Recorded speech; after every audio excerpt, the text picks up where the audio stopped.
New ইয়র্কের জ্যাকসনের থেকে আপনাদের সঙ্গে আছে আমি খালেদ মহিউদ্দিন। এমপি হওয়ার দৌড়ে যারা তারা নিয়মিত দৌড়ঝাঁপি করছেন, দেখে নিচ্ছেন মাঠে জরিপ করে ভোটারদের কার আস্থা তাদের উপর কেমন, সেটা দলগতভাবে বা নিজস্ব বাতায়ন থেকেও দেখতে চেষ্টা করা হচ্ছে। কিন্তু আরেকটি জায়গা থেকে এটি দেখতে হচ্ছে, সেটি হচ্ছে আন্তর্জাতিক অঙ্গন।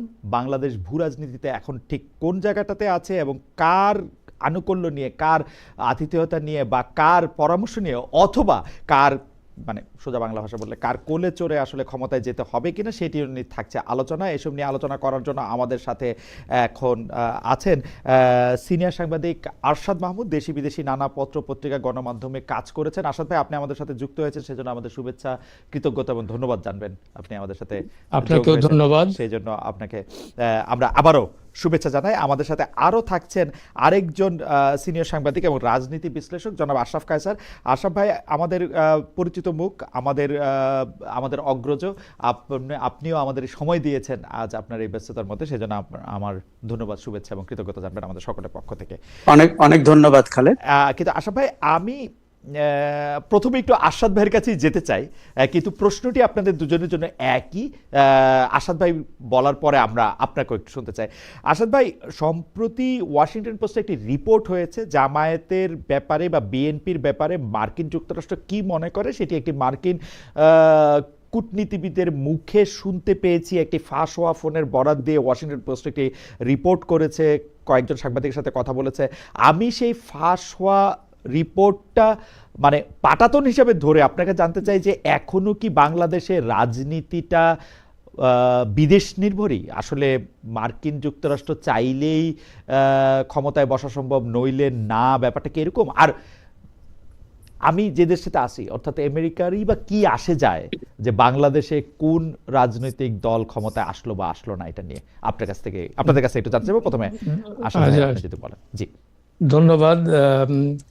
আপনি জানেন হয়তো, আর জাস্ট আপনার দর্শকদের জন্য বলে, আমি নিজেই ওয়াশিংটন পোস্টে কাজ করেছি। আমি ওয়াশিংটনে পোস্টেড ছিলাম কোনো এক সময়, তো আমি নিউ ইয়র্ক টাইমসের করেসপন্ডেন্ট ছিলাম। তো এগুলো তো আমি তো অনেক দিন থেকে এইসব জিনিস নিয়ে মানে চিন্তা ভাবনা করি, লেখালেখি করি এই সমস্ত। তো এই খবরটা যখন বের হলো এবং এটাতে দেখলাম যে বিশাল একটা আলোড়ন সৃষ্টি হয়েছে বিভিন্ন, বিশেষ করে ফেসবুকে, তারপরে মেইন স্ট্রিম মিডিয়াতেও দেখলাম যে আমেরিকা কি চাচ্ছে একটা। তো এই প্রসঙ্গে একটা কথা বলি, আমেরিকার অ্যাকচুয়ালি কোনো কিছু যায় আসে না বাংলাদেশে কি হচ্ছে না হচ্ছে, এটা নিয়ে তাদের এত চিন্তা ভাবনা করার কোনো সময় নেই এখন। তারা যেটা জানেন, এখন ইউক্রেন, তারপরে ইসরায়েল, গাজা, এখন গ্রিনল্যান্ড, এই সমস্ত। খালি ছোট্ট একটা কথা বলি, আমার কলিগ ছিল, আমার ফার্স্ট বস ছিল স্টিভ ওয়াইজম্যান। উনি নিউ ইয়র্ক টাইমসের লাস্ট চাকরি ছিল চিফ ডিপ্লোম্যাটিক করেসপন্ডেন্ট। তো একদিন আমরা ওয়াশিংটন লাঞ্চ খেতে যাচ্ছিলাম একসাথে। ও তার ওয়াশিংটন ব্যুরোতে ছিল, আমি ওয়াশিংটন পোস্ট থেকে তার সাথে হাঁটতে হাঁটতে যাচ্ছিলাম।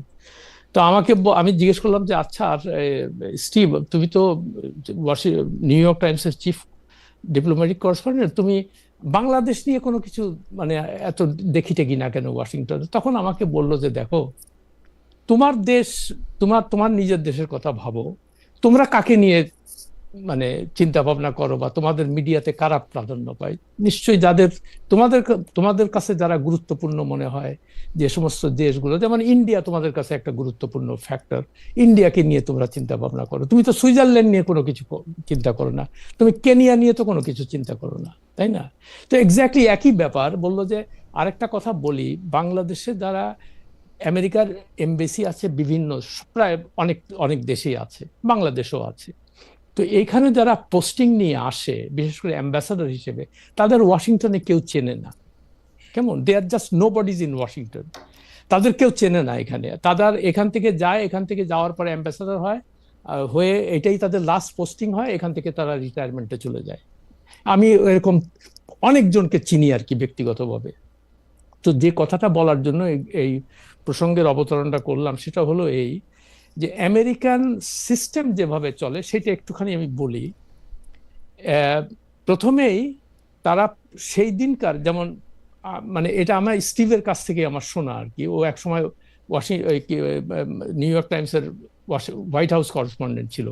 তার স্ত্রী এলিজাবেথ বুমিলার, সেও মানে নিউ ইয়র্ক টাইমসের হোয়াইট হাউস করেসপন্ডেন্ট ছিল। যাই হোক, তো সে তার মাধ্যমে শোনা আর কি, আমার সেই আমাকে গল্পে গল্পে বলেছিল একদিন যে সকাল 9টা, তখন বুশ ছিল প্রেসিডেন্ট আর কি, মানে এই সেকেন্ড বুশ, বুশ জুনিয়র।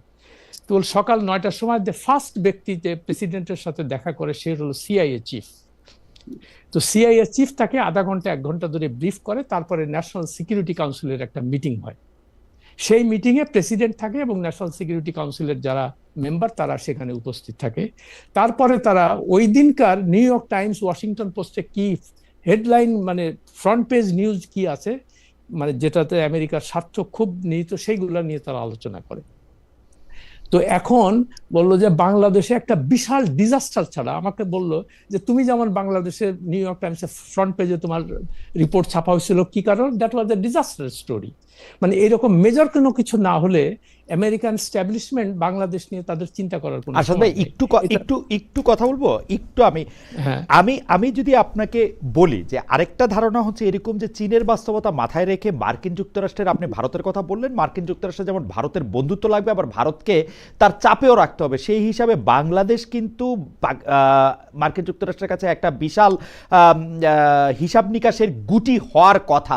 এবং আপনি বলছিলেন যে বাংলাদেশকে তারা পাত্তা না দিলেও তাদের চলে, কারণ তারা অন্য দেশ নিয়ে চিন্তা করবে, ইউক্রেন নিয়ে চিন্তা করবে। কিন্তু আমরা কিন্তু দেখেছি আমেরিকা এই সাম্রাজ্যবাদ প্লাসটা বজায় রাখার জন্য তারা কিন্তু আফগানিস্তানকে নিয়ে চিন্তা করে, যদিও আফগানিস্তানের সেই অর্থে তেল, গ্যাস, বিদ্যুৎ, বন্দর কিছু নাই।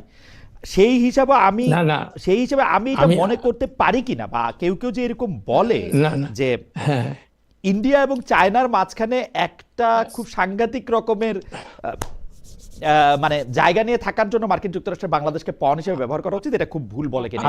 আচ্ছা, ওকে ওকে, আমি বলছি, এটার উত্তরটা দিচ্ছি। আপনি তো আমেরিকাতে থাকেন, আমেরিকার পত্রপত্রিকা দেখেন কেমন?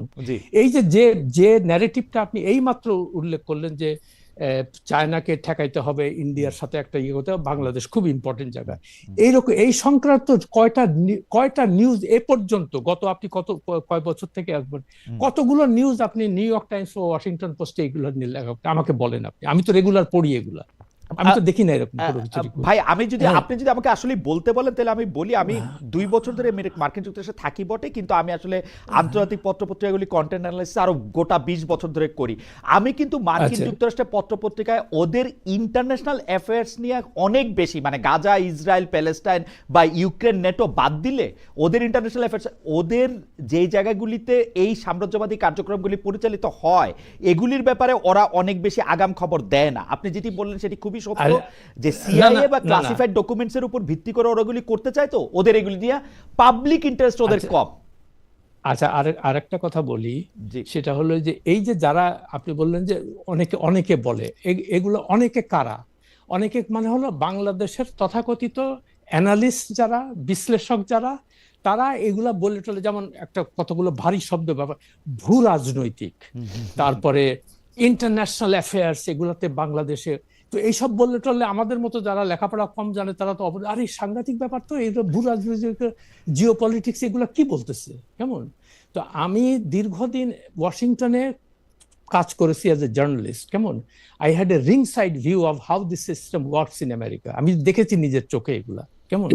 তো সেইখানে ওই যেটা আমি বারবার করে বলার চেষ্টা করছি, যে ধরেন বাংলাদেশ, হ্যাঁ, বাংলাদেশের যে ওদের যে এমবেসি আছে তাদের তো কিছু রিপোর্ট করতে হয়, তাদের স্টেট ডিপার্টমেন্টে সেটা পাঠাতে হয়, এবং অনেক সময় স্টেট ডিপার্টমেন্টে, যেমন আমি সিম্পল একটা উদাহরণ দেই আপনাকে, যে এই আমাদের যে ব্যুরোর আন্ডারে স্টেট, এটা হলো সাউথ অ্যান্ড সেন্ট্রাল এশিয়া, 13টা দেশ এখানে আছে, কেমন?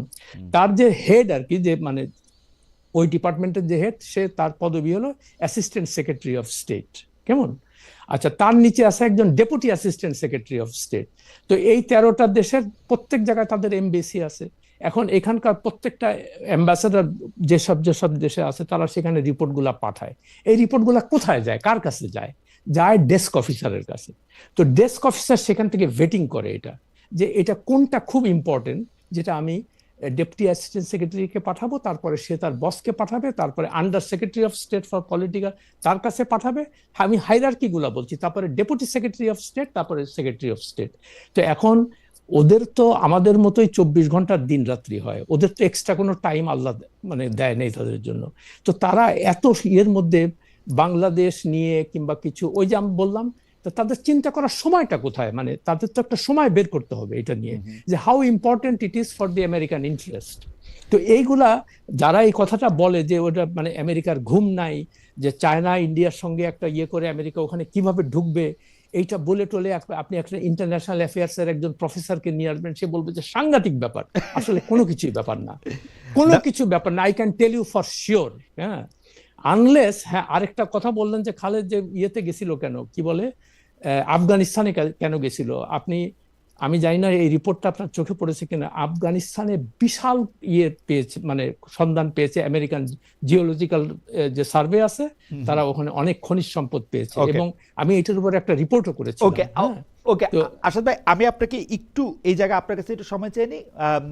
আফগানিস্তানের ক্ষেত্রে আপনি যতটা স্ট্র্যাটেজি তার চেয়ে বেশি অর্থনৈতিক লাভের কথা বলতেছেন, সেই রিপোর্টটা আমি দেখেছি। আসলে নানা রকম খনিজ সম্পদ এবং নানা রকম মানে যেটাকে বলে হচ্ছে মানে মার্কিন যুক্তরাষ্ট্রের স্টক তো আসলে যেইটা শিওরের থেকে যেটার মধ্যে আসলে সম্ভাবনা আছে সেইটাতে আরো বেশি ওরা ভালোবাসে, সেজন্য সম্ভাবনার জায়গা থেকে আফগানিস্তান অনেক সম্ভাবনাময়, সেটা আসলে আর বাংলাদেশ যদি তেল পাইতো, অনেক গ্যাস থাকতো, তাহলে আমেরিকা ডেফিনেটলি। কিন্তু অন্য স্ট্র্যাটেজির দিকে একটা কিছু পড়ে না। আমাদের আশরাফ কায়সার ভাইয়ের কাছে যাই। আশরাফ কায়সার ভাই, আপনার কাছে কি মনে হয় মার্কিন যুক্তরাষ্ট্রের আসলে এই অঞ্চল নিয়ে খুব উৎসাহের কাছে আছে কিনা?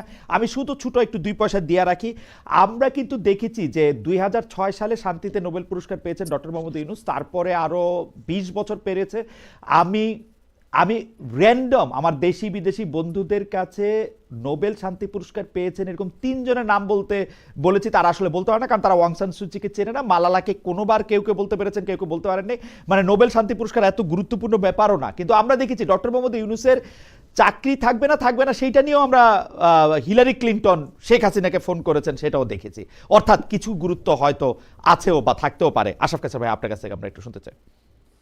প্রথমে বলি যে ওইটা কি নোবেল শান্তি পুরস্কার বিজয়ী একজনের জন্য, নাকি তার ব্যক্তিগত পরিচয় এবং যোগাযোগের জন্য?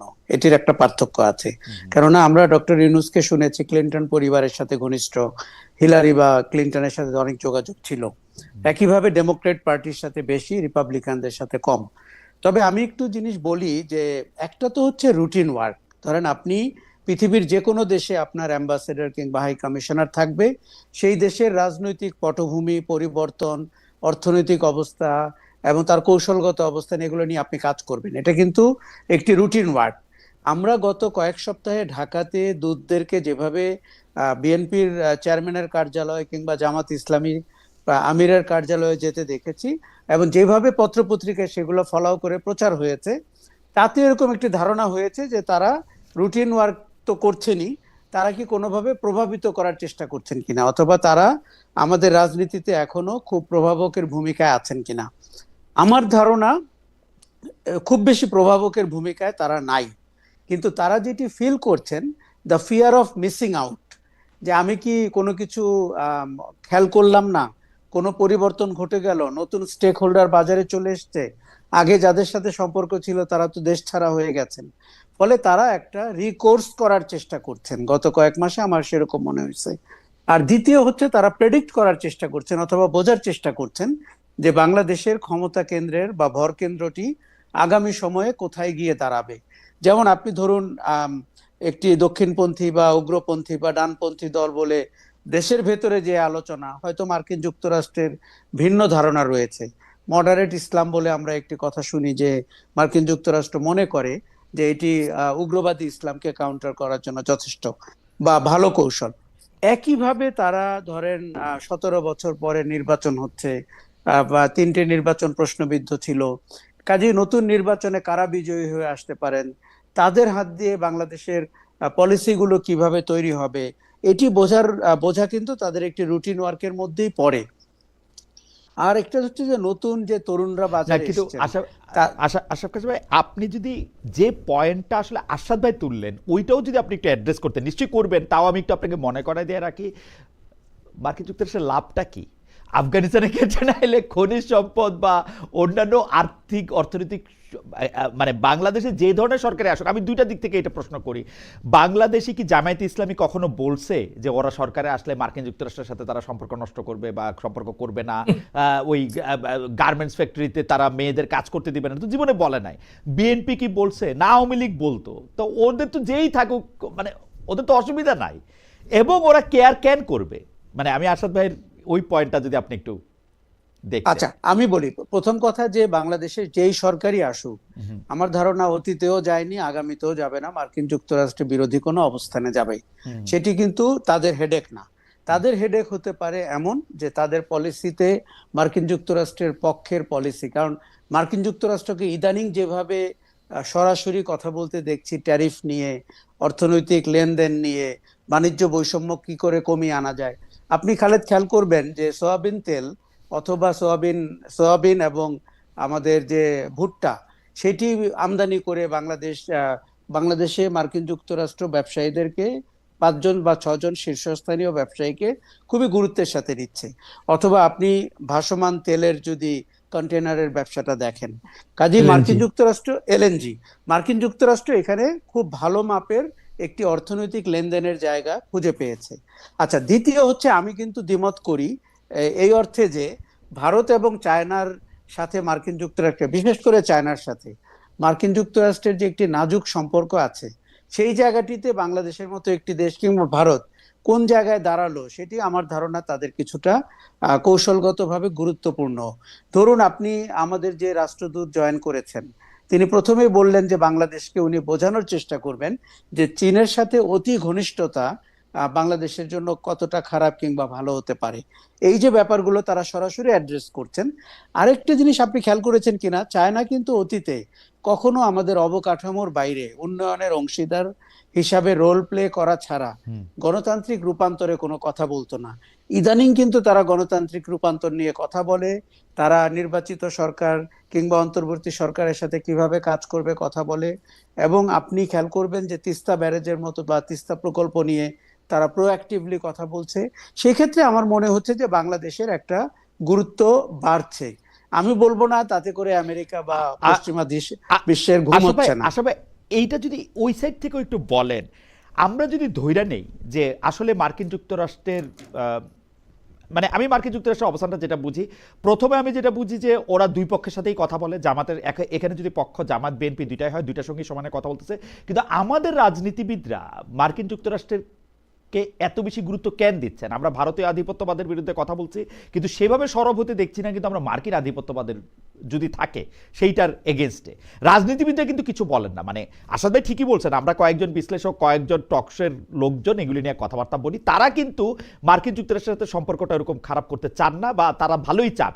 যতবার আন্ডার সেক্রেটারি লেভেলের লোক বা ডেপুটি আন্ডার সেক্রেটারি লেভেলের লোক আসুক, তারা খুবই মানে উদ্বেলিত হয়ে তাদের সঙ্গে সাক্ষাৎ করেন, কথা বলেন, এবং তাদের সাথে কথা কি হয়েছে সেটা আবার গোপনও রাখেন।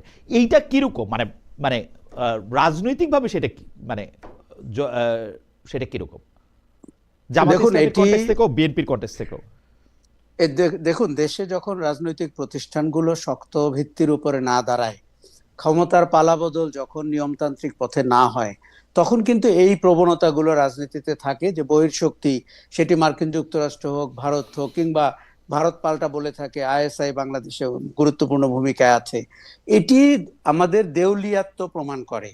বাংলাদেশে শুধু মার্কিন যুক্তরাষ্ট্রের দূত না, অন্য অনেক ইউরোপিয়ান দূতকে নিয়ে যে বাড়াবাড়িটা হয়, সেটি কিন্তু আসলে খুব নিন্দা করার মতো, এবং সেটি প্রমাণ করে দেয় আপনার রাজনৈতিক ভিত্তি দুর্বল।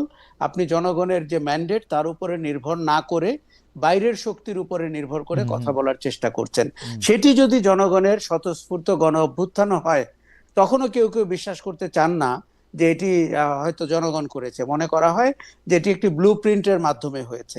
কাজেই আমার মনে হয় যে দেখুন, আমরা ভারতের ব্যাপারেও একই কথা বলছি। আজকে মাঠে কিন্তু ভারত বিরোধী রাজনীতি, ভারত বিরোধী কথাবার্তা আছে, কিন্তু বড় রাজনৈতিক শক্তিগুলোকে কিন্তু আমরা সেভাবে কথা বলতে দেখি না। তাদের এখনো একটা ধারণা অতীতের মতো মার্কিন যুক্তরাষ্ট্র কিংবা ভারতের একটা সমর্থন আপনার লাগবে ক্ষমতায় যেতে কিংবা ক্ষমতায় স্থায়ী হতে। এবং এটা দুই তরফে, জামায়াতে ইসলামী বা বিএনপি দুইটাকে যদি আমরা বড় জোর ধরি, আওয়ামী লীগ তো বটেই। আমি একটু আসাদ ভাইয়ের কাছে আসবো। আসাদ ভাই, আপনার কাছে যেহেতু আমরা পলিটিক্সের ইনার ফ্যাক্টরগুলি নিয়ে কথা বলতেছি, সেই ক্ষেত্রে আমি আপনার কাছে প্রশ্নটা ক্যান্টনমেন্ট নিয়ে। ক্যান্টনমেন্ট আসলে কি ফ্যাক্টর এই ইলেকশনে রাখতে পারে বলে আপনি মনে করেন এখনকার পর্যন্ত বিশ্লেষণে? সেনাপ্রধান বা তার সেনাবাহিনীকে কিরকম মনে হচ্ছে? আর যেই বিষয় নিয়ে আলোচনা হইল, জনগণের উপর আস্থা না রেখে ভারত, মার্কিন যুক্তরাষ্ট্র এর উপরে পার্টি আস্থা রাখে কিনা। আমাদের মনে আছে যে সাবেক প্রধানমন্ত্রী শেখ হাসিনা প্রায়ই বলতেন তাকে নাকি 2001 সালে ক্ষমতায় আসতে দেওয়া হয় নাই, কারণ হচ্ছে যে তিনি মার্কিন যুক্তরাষ্ট্রের কি জানি কি দিতে রাজি হন নাই। আমরা এই প্রশ্নটাকে বারবার করতে চেয়েছি যে তারপরে কি দিতে রাজি হয়ে 2008-এ আসলেন, মানে ওইটার জবাব আর উনি দেন নাই। আচ্ছা, আমি এই আশরাফ কায়সারের বক্তব্যের সূত্র ধরে একটা কথা বলি, যে একটু আগে বললেন না যে বিদেশিরা এখানে খুব লাফঝাপ করছে, এটা সেটা। তো এইটা তো আমরাই এটা তাদের সুযোগ দিয়েছি। আপনি একটা জিনিস কল্পনা করে দেখেন, এই প্রসঙ্গে একটা কথা বলি, যে তাদের এত গুরুত্ব দেওয়ার তো কোনো কারণ নাই। আর এইখানে আসলে তারা হঠাৎ মানে যে কোনো লোকের সঙ্গে দেখা করতে যায় তারা ধন্য হয়ে যায়। চিফ ইলেকশন কমিশনার কত ব্যস্ত একজন মানুষ, দেখেন প্রতিদিন একজনের সাথে দেখা করে, সে কাজ করে কোন সময়? আমি তো এই জিনিসটা বুঝতে পারছি না, তার তো সময় কোথায় এত এদের সাথে আমি দেখা করব কেন?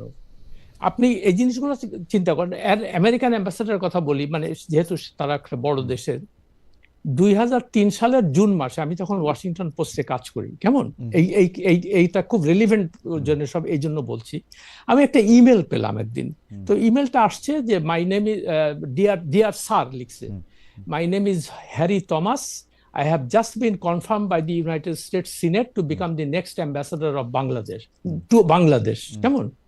So I have been strongly recommended by a friend to meet you before I head to Dhaka. So would you have some time, sir, so that we can discuss something? তো আমি চিন্তা করলাম নতুন অ্যাম্বাসাডর হয়ে যাচ্ছে, আচ্ছা ঠিক আছে। তো আমাকে সে লাঞ্চে নিয়ে গেল দুপুরবেলায়। তো দিয়ে বলতেছে, নানান কথাবার্তা বলতেছে যে দেখো আমার তো যে মিনিমাম 2 মাসের আগে তো আর আমি ক্রেডেনশিয়াল প্রেজেন্ট করতে পারবো না ওখানে, কেমন নর্মাল যেটা স্ট্যান্ডার্ড। তো আমি তারে বললাম যে হ্যারি তুমি চিন্তা করো না, তোমার 3 দিনও লাগবে না, দেখো তোমার সব বাড়ির থেকে এসে ডেকে দিয়ে যাচ্ছে আর কি। হ্যাঁ, তো এইটা তুমি, এবং আমি আশ্চর্যভাবে দেখলাম ডেলি স্টারের মতো কাগজ, ডেলি স্টার, যে মাহফুজা নাম তো একটা লেখাপড়া জানা লোক, বিদেশে চাকরি করছে, তার নিউজ পেপারে সে রানিং কমেন্টারি দিচ্ছে প্রতিদিন যে হ্যারি থমাস এখন ওয়াশিংটন ডালেস এয়ারপোর্টে আছে, কিছুক্ষণ পরে লন্ডনের ফ্লাইট ধরবে, তারপরে লন্ডন থেকে ঢাকার ফ্লাইট করবে। মানে আই ওয়াজ স্টান্ড যে ডেলি স্টারের মতো কাগজ, যে বাংলাদেশ অ্যাম্বাসাডার কোন সময় প্লেন থেকে নামবে এইগুলা নিয়ে এসে তারা রিপোর্ট করতেছে। তো এই জিনিসগুলো তো আমরাই করেছি, যে আমরা যে কত বড় মানে আমাদের দীনতা আর কি, এগুলা আমরা বুঝি টুঝি না কিছু। আর সবসময় মনে করি ওই যে আশরাফ যে কথা একটু আগে বললো, যে দেশে যদি সত্যিকার অর্থে ইনস্টিটিউশন গুলো শক্তিশালী না হয়, গণতন্ত্রের যদি রিয়েল গণতন্ত্র না থাকে, তখন ওই বিদেশিদের মুখাপেক্ষি হয়ে থাকতে হয়। ওরা কি বলে। আচ্ছা, আর একটা কি প্রশ্নটা করেছেন? ক্যান্টনমেন্ট মানে এক্সটারনাল ফ্যাক্টর, ভোট ছাড়া, জনগণ ছাড়া, গণতন্ত্র ছাড়া অন্য ফ্যাক্টরের মধ্যে ক্যান্টনমেন্ট কি রোল প্লে করবে বলে? ক্যান্টনমেন্ট তো সবসময় এই দেশের তো ইতিহাসই ক্যান্টনমেন্ট সবসময় ছিল আর কি, বিশেষ করে 1975 এর পর থেকে তারা সবসময়, জিয়াউর রহমান আসছে, জেনারেল এরশাদ আসছে, তারপরে তাদের। আর এইখানে একটা জিনিস আমি বলি, আপনাদের নিশ্চয়ই মনে আছে 2024 সালের 5ই আগস্ট যখন এই ঘটনাটা ঘটতেছিল, তখন আমরা টিভিতে বারবার দেখতেছিলাম যে কিছুক্ষণ পর সেনা প্রধান ভাষণ দেবে জাতির উদ্দেশ্যে, সেনা প্রধান ভাষণ দেবে। আচ্ছা, ভালো কথা।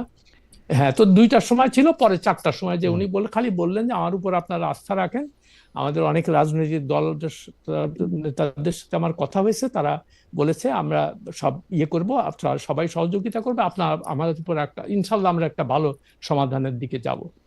তো এক সাংবাদিক তাকে প্রশ্ন করছে, আপনি যে বললেন যে অনেক রাজনৈতিক দলের নেতারা আপনাদের ওখানে আসছিল, কারা আসছিল? সে প্রথম নামটা বলছে জামাতের শফিকুর রহমান। ফার্স্ট নাম হি আটার্ড ওয়াজ জামাত ইসলামের নেতা।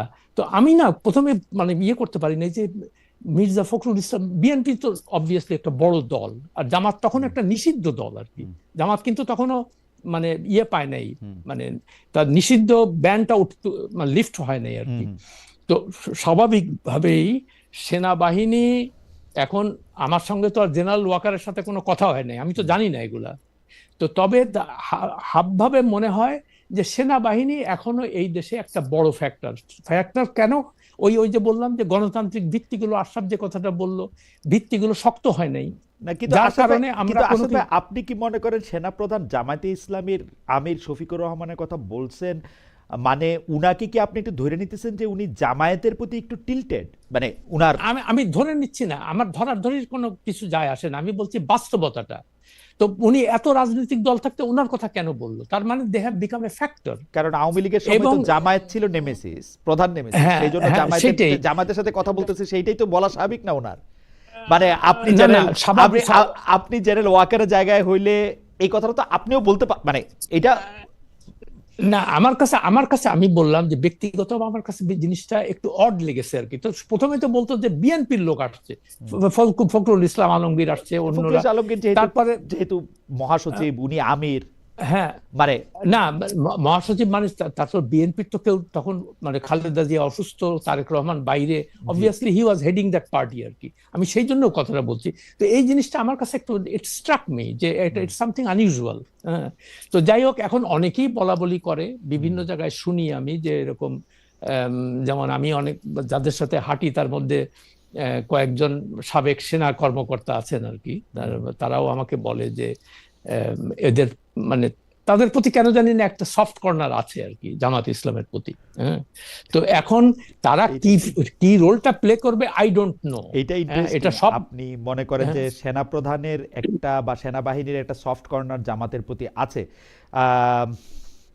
পুরো সেনাবাহিনীর কথা আমি জানি না, আমি বলছি বিকজ সেনাপ্রধান, ওকে, সেনাপ্রধান বা অন্যান্য যারা অবসরপ্রাপ্ত আর কি, তাদের অনেকেই, যেমন কর্নেল হক বলে একজন, উনি তো জামাতের প্রার্থী, উনি তো জামাতের প্রার্থী নমিনেট, এবং যে ধরনের কথাবার্তা উনি বলতেছিলেন, মানে আমার কাছে মনে হচ্ছিল খুবই অড লাগতেছিল ব্যাপারটা, যে এরকম মানে এইভাবে মানে ইয়ে করে দিব, একে ঠেকায় দিব, ওকে ঠেকায় দিব, এই ধরনের কথাবার্তা মানে আমার কাছে খুব মানে আশ্চর্য লাগতেছিল যে একটা মানে সিনিয়র অফিসার এত এরকম ভাবে। না, উনারা তো মনে করেন যে উনাদের চাকরিটা যেহেতু প্রলংড হয় না, এটার কারণে হয় না, যেহেতু উনারা আসলে একটু এটাতে বুঝাও গেল, হক ভাই যেহেতু ঢাকার একটি আসন থেকে আসলে এখন প্রতিদ্বন্দ্বিতা করছেন,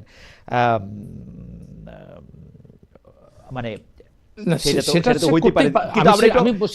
আমরা একটু আশরাফ কায়সার ভাইয়ের কাছ থেকে একটু শুনি যে আশরাফ কায়সার ভাই, আপনিও এরকম মনে করেন কিনা যে সেনাবাহিনীর আসলে কি ফ্যাক্টর হিসেবে কাজ করবেন?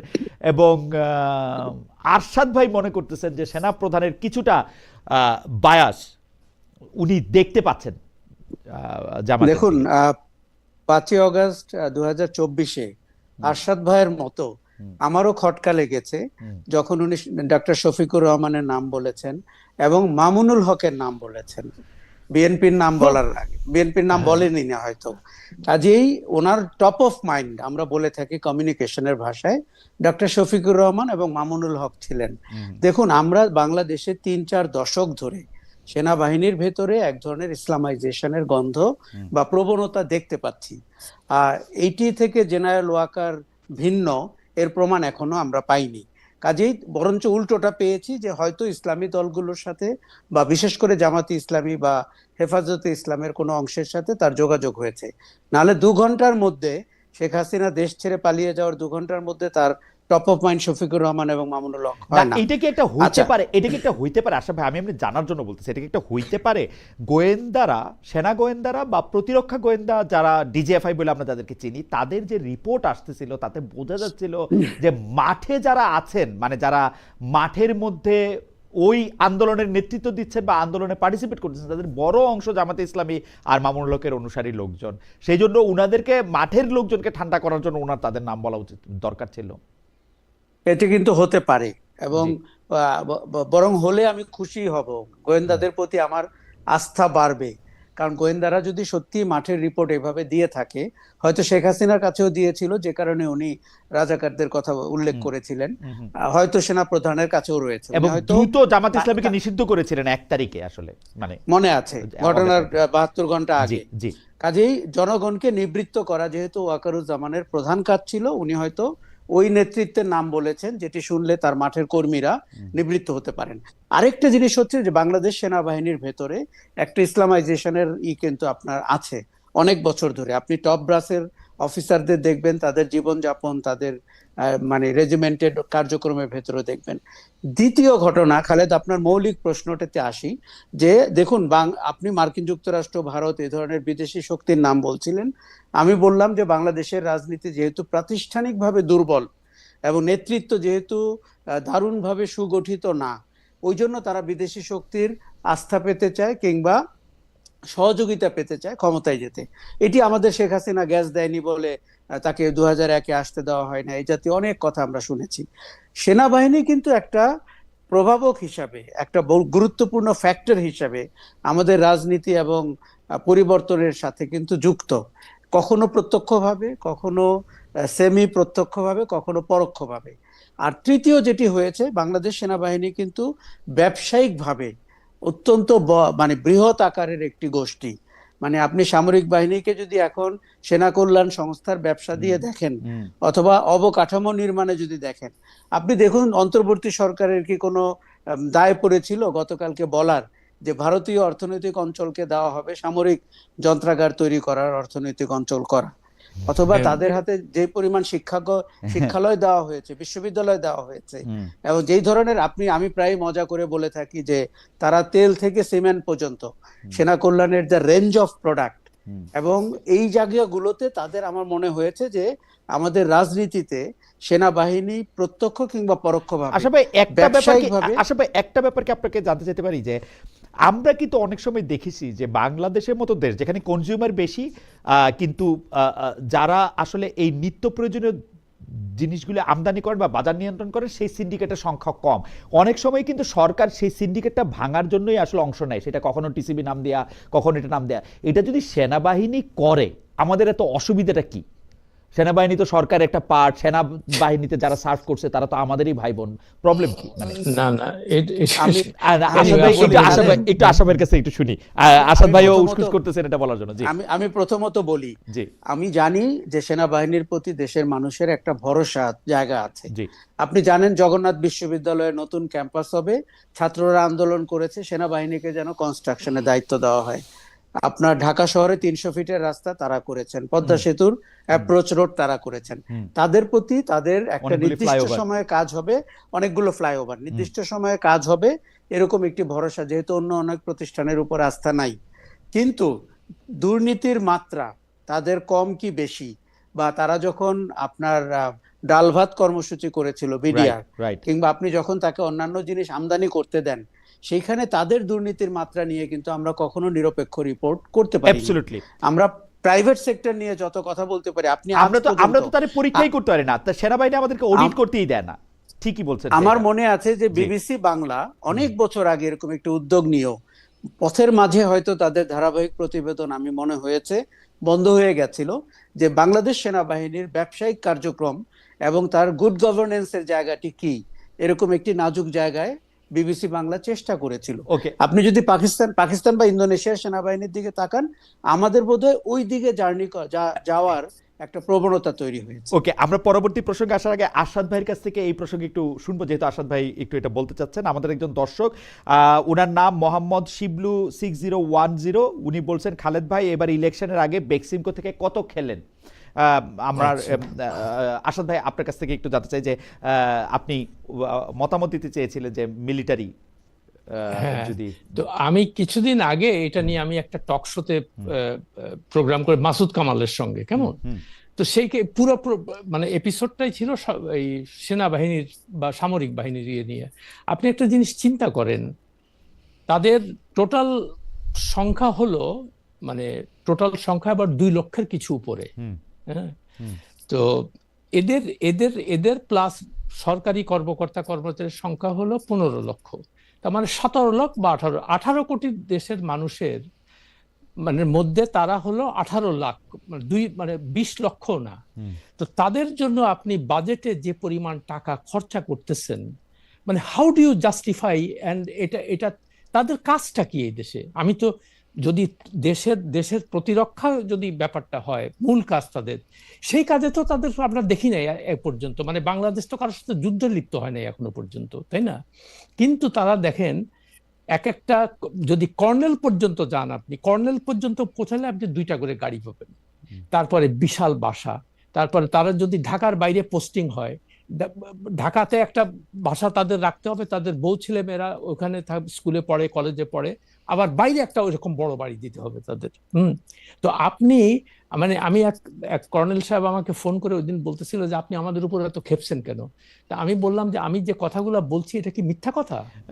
আমার মনে হয় আসাদ ভাই, সারা পৃথিবীতেই সেনাবাহিনীতে যারা যুক্ত হন, তারা যুদ্ধ করুক আর না করুক, তারা স্পেশাল প্রিভিলেজ পান। বাংলাদেশের কর্নেলরা দুটো গাড়ি পান কিনা সেটা আমি জানি না, যদি না তারা স্পেশাল পোস্টে, যদি না তারা কোনো স্পেশাল পদবিতে থাকেন, মানে স্টেশন স্টাফ অফিসার টাইপের কোন একটা পদে যদি তারা না থাকেন, মানে শুধু কর্নেল হওয়ার জন্য তারা দুটো গাড়ি হয়তো পান না। না না, আমি কথাটা শেষ করি নাই। জি জি, যেমন আপনি যেটা বললেন যে সারা পৃথিবীতে তারা একটা প্রিভিলেজ পেয়ে থাকে, জিনিসটা মনে, এটা শুধুমাত্র সাবকন্টিনেন্ট বা আমাদের মতো যে সমস্ত কলোনিয়াল যে সমস্ত, যেমন ইন্দোনেশিয়ার কথা বললেন, তারপরে পাকিস্তান, ইন্ডিয়াতেও দেখবেন ওরা ইয়েতে মানে, কিন্তু এই যে আপনার প্রত্যেকটা ওরা মানে চাকরিতে ঢোকার পরে তাদেরকে ডিওএইচএস দিতে হবে একটা করে। মানে কল্পনা করে দেখেন যে পৃথিবীর কোন দেশে আছে, আমি অনেক মানে ওই যেমন কলিন পাওয়েল ছিল খুব নাম করা জেনারেল, সে কি কোনো তার হ্যাঁ নাম করা জেনারেল, খালি ইরাক যুদ্ধের জন্য বিখ্যাত, না জয়েন্ট চিফস অফ স্টাফের সে ইয়ে ছিল, চেয়ারম্যান ছিল, হি বিকেম ফরেন মানে সেক্রেটারি অফ স্টেট, কিন্তু তাকেও কি কোনো আলাদা তার জন্য বাড়ি দিতে হয়েছে? এরকম তো সিস্টেম নাই কোথাও, খালি এগুলো আছে আমাদের মতো দেশে আর কি। যে এখন আমার কথা হলো যে আপনি এরকম একটা এত যেখানে 18 কোটি মানুষ ঠিক মতো, কিন্তু আসলে ভাই আমাদের সিএসপি অফিসাররা যখন ধানমন্ডিতে গুলশানে বাসাগুলি নিল, তখন কি আমরা পয়েন্ট রেজ করছিলাম? সেটা তো আমাদের সকল সিএসপি অফিসাররা তো সরকারি বাসায় পয়েন্টটাই বলেছি। জি, আমি এই পয়েন্টটাই বলেছি যে এই দেশে সরকারি চাকরির প্রতি এত মোহ কেন? রাইট। তার কারণ আপনাকে এই আপনার অনুষ্ঠানের মাধ্যমে এটাও জানিয়ে দেই, আমেরিকার মতো দেশে একমাত্র প্রেসিডেন্ট আর ভাইস প্রেসিডেন্ট ছাড়া কারো কোনো ডেজিগনেটেড সরকারি বাড়ি নেই, not a single one. Secretary of even chief justice, supreme কোর্টের গভর্নরের আছে, গভর্নর আছে। না না না, আমি বলছি যে মেয়রের তো যেমন নিউ ইয়র্ক মেয়রের আছে, গভর্নরের আছে, গ্রেসি মেনশন, গভর্নরের বাড়ি তো সেটা আমি বললাম যে ওটা তো একটা স্টেটের হেড আর কি, সেই জন্য। কিন্তু সেক্রেটারি অফ স্টেট বা এই সুপ্রিম কোর্টের চিফ জাস্টিস আমেরিকাতে, তার তো কোনো সরকারি বাড়ি নেই, কোনো জাস্টিসের কোনো সরকারি বাড়ি নেই। তারা তাদের একটাই কথা যে তোমাদেরকে আমরা বেতন দিব ওইখান থেকে। এখন আপনি যেটা বললেন যে ধানমন্ডিতে, তো এইগুলো আমাদের দেশেই সম্ভব, যে আমি বাড়ি নিচ্ছি, অথবা আমাকে গুলশানে জায়গা দাও, আমাকে ধানমন্ডিতে জায়গা দাও, আমাকে বাড়িধারায় জায়গা দাও, মানে এটা কেন হবে? আমি কেন পাবো না? সেটা অন্য একটা সরকারি চাকরি করলে এটার একটা সুবিধা আছে। তবে আমি ওই জায়গাটাতে একটু আসাদ ভাই, আপনার একটা খালি বা অল্প সময়ের একটু, যেটা ইসলামাইজেশনের কথা বললেন আশরাফ ভাই, সেনাবাহিনীতে ইসলামাইজেশনের কথা, কিন্তু বাংলাদেশের সেনাবাহিনী ইসলামাইজেশনের কথা আশরাফ ভাই বলছেন যে 3-4 দশক ধরেই আমরা দেখতে পাচ্ছি। আমার কাছে মনে হয়েছে যে সেনাবাহিনীতে যদি আপনি যেটাকে ইসলামাইজেশন বলতেছেন, সেইটা কিন্তু আমরা বাংলাদেশের সেনাবাহিনীর ইনসেপশন থেকে আমরা এটা দেখতে পাই। এইটার একটা কারণও আছে, আমাদের বর্ডার যেহেতু ভারতের সঙ্গে, আমরা পাকিস্তান থেকে আলাদা হওয়ার পর থেকে সেনাবাহিনীর মোরাল আপলিফট করার জন্য ইসলামের বিভিন্ন দাওয়াত সেনাবাহিনীকে দিতেই হয়েছে। এইটা নিয়ে যদি আপনি এটা বলতেন আর কি, যে বাংলাদেশের সেনাবাহিনী অনেক বেশি, যেটা হচ্ছে জোশটা ইসলামী জোশ, এটা বরাবরই ছিল ইসলামী জোশ। আমি বলি, আপনি যদি খুব ডিসপ্যাশনেটলি জিনিসগুলো দেখেন, এটার অনেকটা কারণ হচ্ছে আমাদের এই যে ধর্মের ব্যাপার, মানে ছোটবেলা থেকেই দেখতেছি ওই হিন্দু মুসলমান কেমন, আর এগুলো সরকারি পর্যায়ে প্রত্যেকটা দেশে দেবেন সাম্প্রদায়িক যে ব্যাপারগুলো হয়, স্টেট স্যাংশনড, এগুলো আর কি গোপনে করে আর কি, কেমন। তারপরে এটার কারণে, এবং যেহেতু ইন্ডিয়া একটা বড় দেশ, ইন্ডিয়ার মেজরিটি হিন্দুরা, ফলে আর ভারতের যে সমস্ত আচরণ আমাদের সঙ্গে, সেটা খুব একটা আমাদের মানে অনেকেরই এটা নিয়ে গাত্রদাহ বা মনোকষ্টের কারণ হওয়া খুবই স্বাভাবিক, কারণ ইন্ডিয়া আমাদের সাথে ভালো ট্রিটমেন্ট করে নাই, যার জন্য এই যে ইসলামাইজেশনের ব্যাপারগুলো হয়েছে বলে যে দেখো ওদেরকে ঠেকাইতে হলে আমাদের কিন্তু ইসলামের জোশের মধ্যে যেতে হবে। তো এই জিনিসগুলো, এটা কিন্তু একটা ভয়াবহ ব্যাপার। আপনি এইভাবে কমিউনাল ব্যাপারগুলোকে যদি মানে প্রমোট করতে থাকেন, তো যে কোনো দেশের জন্য একটা ভয়াবহ ব্যাপার এটা। তো সেই জন্য আমার যখন ইন্ডিয়ান পলিসি মেকারদের সাথে কথাবার্তা হয় বা বলেছি, আগেও বলেছি, এখনো বলি যে ভাই দেখো, তোমরা একটা জিনিস খেয়াল করো যে তোমাদের মানে আমরা বাংলাদেশের 90% লোক মুক্তিযুদ্ধের সময় তোমাদের পক্ষে ছিল। তোমরা কি একবারও ভেবে দেখেছো যে এই লোকগুলা কেন তোমাদের বিপক্ষে চলে গেল? Are you not responsible for that? তোমরা আমাদের সাথে কি কি আচরণটা করেছো ওকে, যার জন্য এরকম? আসলে ভাই হ্যাঁ, আমার তো কাছে আমি মনে হয় যে আচ্ছা, আমি শেষ করেন, ইসলামাইজেশনের শেষ যে করেন, কথাটা শেষ আপনি করেন। বললেন, জি, ইসলামাইজেশনের কথাটা বললেন, ওই যে যেমন বাংলাদেশে এখন যে আমরা মানে জামাত ইসলামের ইয়েতে বা অন্যান্য ইসলামিক দলগুলোর যে একটা রাইজ দেখতে পাচ্ছি, এটাও অনেকে মনে করছে যে আওয়ামী লীগ বা বিএনপি এখন তো কথা কথা একটা বুঝে, ও তুমি তাহলে নিশ্চয়ই ভারতের দালাল, তুমি নিশ্চয়ই রড থেকে পয়সা খাও।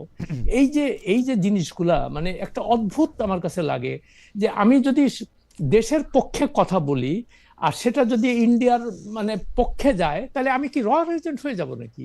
আমি যদি বলি যে দেখেন, ইন্ডিয়ার সঙ্গে এই ধরনের রেশারেশি করে আমরা খুব একটা লাভবান হইতে পারবো না, ইন্ডিয়া অনেক বড় দেশ, ইন্ডিয়ার শক্তি বেশি।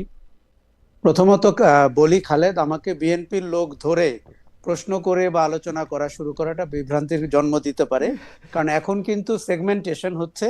হ্যাঁ, আমি ওই দিন এনসিপির সমালোচনা করার সময় তাদের একজন নেত্রীর সামনে হ্যাঁ, এও বলেছি, তাদের আত্মপ্রকাশের দিন আমি অনেক আগ্রহ ভরে গিয়েছিলাম যে নতুন রাজনীতির গল্পটি আমি শুরু থেকে দেখতে পাই কিনা।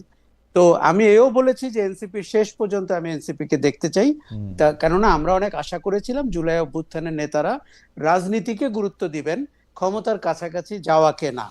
আর আরো একটি কথা সম্প্রতি আমি বলেছি যে জামাত ইসলামীর যেরকম ৭১-এর ভূমিকার জন্য ক্ষমা চাইতে হবে, বিএনপির সেরকম বাংলাদেশের রাজনীতিতে জামাতকে প্রতিষ্ঠা দেওয়ার জন্য ক্ষমা চাইতে হবে কোনো না কোনো একটি পর্যায়ে।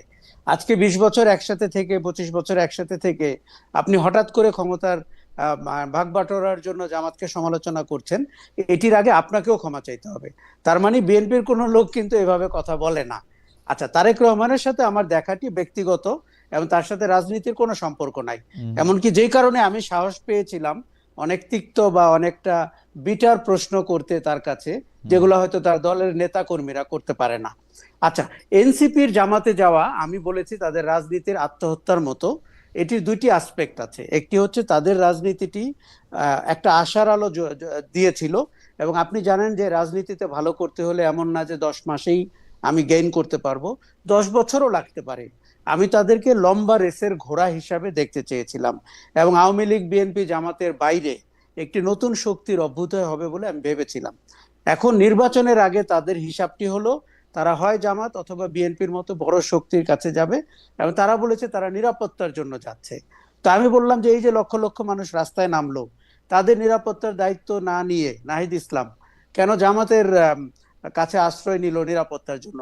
আমি একই কথা বলতাম যদি তারা বিএনপির কাছেও যেত, আমি এই প্রশ্নটি হয়তো আপনাকে একটু করতে কম চেয়েছিলাম। বলতাম। আমি আপনাকে এই প্রশ্নটি করতে চেয়েছিলাম যে আশরাফ ভাই, আমরা কিন্তু দেখেছি যে আপনি এনসিপির হয়ে বা এনসিপির যখন জন্ম হয় নাই, নাগরিক এই জুলাইয়ে যে তরুণ যারা এই আন্দোলনের নেতৃত্ব দিয়েছিল, যেই বিপ্লবে রূপান্তর করেছিল পুরো বিষয়টা, আপনি অনেকবার অনেক কথা বলেছেন এবং তাদেরকে দেখতেও চেয়েছেন, কিন্তু শুধু জামায়াতে ইসলামীর সঙ্গে যাওয়ার কারণে আপনার এক ধরনের তাদের প্রতি আশা একেবারে নিভে যাওয়ার জায়গাটা কি এরকম যে বিএনপির সঙ্গে গেলে আপনার আশা বজায় থাকতো?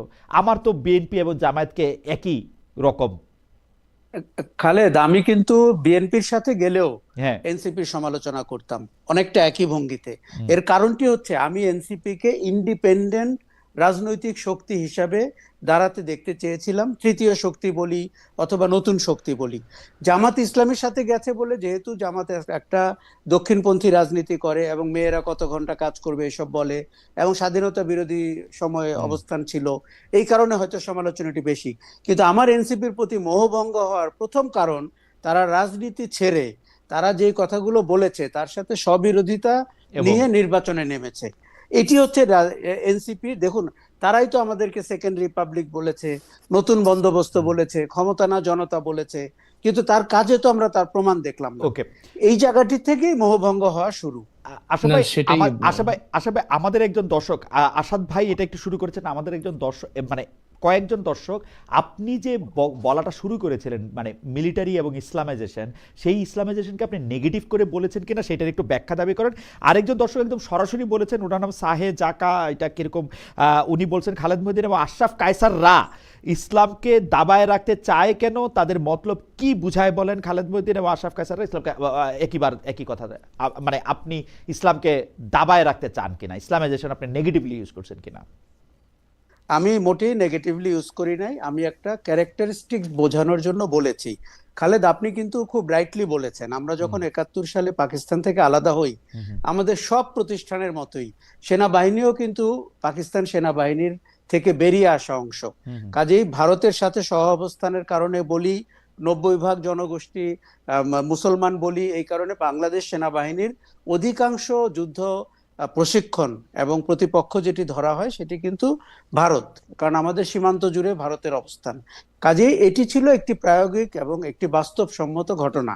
কিন্তু আমি যখন ইভেন আওয়ামী লীগ আমলেও ক্যান্টনমেন্টগুলোতে গেছি, আমার মনে হয়েছে যে সাইদির ওয়াজ শুনছে, জামাতে ইসলামীর পুস্তিকা টুস্তিকা দেখেছি, তার মধ্যে এবং অফিসারদের ভেতরে তাদের যে জীবনযাপন, তাদের যে বিশ্বাস, দেখুন ধর্ম বিশ্বাসের প্রতি আমার কোনো বক্তব্য নাই, এটি ব্যক্তিগত তো হতেই পারে, কিন্তু আপনি যখন একটি প্রতিষ্ঠানের ধর্ম দেখেন বা প্রতিষ্ঠানের ভিতরে ধর্মভিত্তিক জীবন চর্চার প্রয়োগ দেখেন, যেমনটি আমরা রাষ্ট্রের ধর্ম যখন ইসলাম হয় তখন আমরা সমালোচনা করি কেন?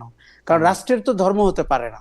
সেইভাবে আমি বলছি বাংলাদেশ সেনাবাহিনীর ইসলামাইজেশন যেই দিকে যাচ্ছে সেইটা আমার মনে হয় একটা ব্যক্তি কেন্দ্রিক কিংবা গোষ্ঠী কেন্দ্রিক থাকা পর্যন্ত ঠিক আছে, প্রতিষ্ঠান কেন্দ্রিক হওয়া ঠিক হবে না। ওকে, আসাদ ভাই, আপনি কি কোনো মন্তব্য করতে চেয়েছিলেন? আমি পরবর্তী প্রশ্ন। হ্যাঁ, চেয়েছিলাম এই কথাটাই বলতে চেয়েছিলাম যে ওই এনসিপির যে কথাটা বললেন, আমারও আশরাফের মতো আমারও অত্যন্ত মানে মোহভঙ্গ হয়েছে এটা নিয়ে।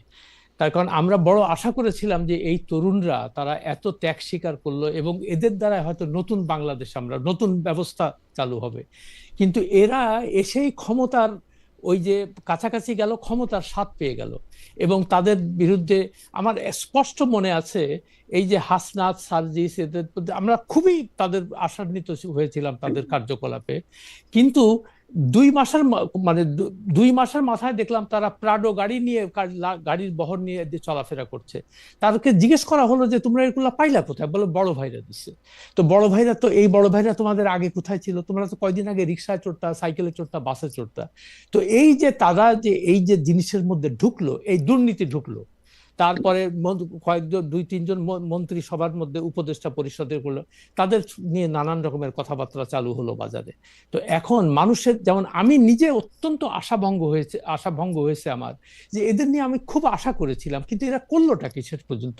সত্যি কথা বলতে কি, এনসিপির কিন্তু কবর রচনা হয়ে গেছে। এনসিপি কিন্তু আর কোনো দল নাই এখন, এদের একমাত্র ওই হয় বিএনপি অথবা জামাতের কাছে, এদের আর কোনো উপায় নাই। ইতিমধ্যে তাদের দলে ভাঙ্গনও হয়েছে কেমন, এবং অনেক, যেমন এই এনসিপির কি আসলে আর কোনো কিছু করার ছিল? যে মানে আমরা জুলাই আন্দোলনকে স্বীকার করলাম, শেখ হাসিনাকে চলে যেতে হবে সেটা স্বীকার করলাম, যারা নেতৃত্ব দিল তাদেরকে তো আমরা সামনে রাখলাম না, তাদের রাখলাম না, তারা যে সামনে থাকতে পারলো না তাদের কারণে হয়েছে, এবং ডক্টর ইউনূসের কারণে। তিনি এদেরকে নামিয়েছেন রাস্তায়, মানে মাঠে। ডক্টর ইউনূসের ব্যাপারটা একটু আশরাফ ভাই কি কিছু বলতে চাচ্ছেন? আশরাফ ভাই 10 সেকেন্ড। আমি বলি আপনাকে, এনসিপি যে পরিমাণ সমর্থন পেয়েছিল, অভ্যুত্থানের নেতারা যে ভালোবাসা পেয়েছিল, যে সহযোগিতা পেয়েছিল, এটা ইতিহাসে বিরল। আপনি 10 মাসের মধ্যে কি করে নিশ্চিত হয়ে গেলেন যে আপনাকে আশ্রয় নিতে হবে জামাতের কাছে অথবা বিএনপির কাছে? শোনেন, এনসিপির রাজনৈতিক ভবিষ্যৎ তারা নিজেরা নষ্ট করেছে, লোভে পড়ে নষ্ট করেছে, দুর্নীতি করে নষ্ট করেছে। তারা এনক্যাশ করতে চেয়েছে জুলাই অভ্যুত্থানকে। জুলাই অভ্যুত্থান যে আপনার পথ হারিয়েছে তার একটি বড় কারণ এই অভ্যুত্থানের যে তরুণরা, তাদের লোভ, তাদের আশা আকাঙ্ক্ষা এবং তাদের দুর্নীতি। দেখুন, 3 জন ছেলে যখন সরকারে যায়, আমি তখনই বিরোধিতা করেছি, আমার কাছে অত্যন্ত বেমানান মনে হয়েছে। এবং ডক্টর ইউনূস মাহফুজকে মাস্টারমাইন্ড বলে ওই ছেলেটার রাজনৈতিক ভবিষ্যৎ নষ্ট করেছে, এনসিপির বাকিদের মধ্যে কোন্দল বাড়িয়ে দিয়েছে। আশরাফ ভাই এবং কিছুটা বাংলাদেশের আশরাফ ভাই কিছুটা বলছেন, কিন্তু আমাদের এই দর্শকের মন্তব্য একটা মিনিট, একটা দর্শকের মন্তব্য এটা আমি আরশাদ ভাইয়ের কাছে জানতে চাই। উনানা মাহমুদ কায়সার 7128 আওয়ামী লীগের মতো বারবার 71-এর বিষয়ে প্রশ্ন না তুলে জামায়াতের কোন মোটিভটা খারাপ বলেন? খালেদ সাহেবই প্রশ্নটা করেন, ও গাড়ি চললেই দুর্নীতি আর ঋণ খেলাপি নিয়ে কারো মন ভাঙে না, মানে মন ভাঙে না। না, আরশাদ ভাই না, যদি একটু মন্তব্য করতেন। আমি তো এই কথা লিখে কয়েকবারই লিখলাম এটা নিয়ে, যে বিএনপি যে বলতেছে যে তারা নতুন বাংলাদেশের দিবে, তারা দুর্নীতি কিন্তু একটা নমিনেশন, তাদের নমিনেশন গুলা দেখেন, 47 জন ঋণ খেলাপি। এত বড় একটা দল, এত বড় দল, এই দলে কি কোনো ক্লিন ইমেজের কোনো লোক ছিল না? কেন তারা এগুলা করতে গেল? অতএব মানুষের মনে যে এখন জামাত ইসলামের প্রতি সত্যি কথা বলতে কি, আমি যখন রাস্তাঘাটের লোকজনের সঙ্গে কথা বলি, মানে মানে 10 জনের সাথে কথা বললে 9 জনই আমাকে বললে যে ভাই ওই আওয়ামী লীগকেও দেখছি, বিএনপিকেও দেখছি, এবার আমরা জামাতকে দেখবো। তো এখানে তো আর কিছু বলার নাই। মানুষ দেখতেছে তুমি যখনই ক্ষমতায় যাচ্ছ তখন তুমি নিজের স্বার্থে, নিজের গোষ্ঠীর সাথে, নিজের পরিবারের স্বার্থে তুমি ক্ষমতাটাকে ব্যবহার করতেছো।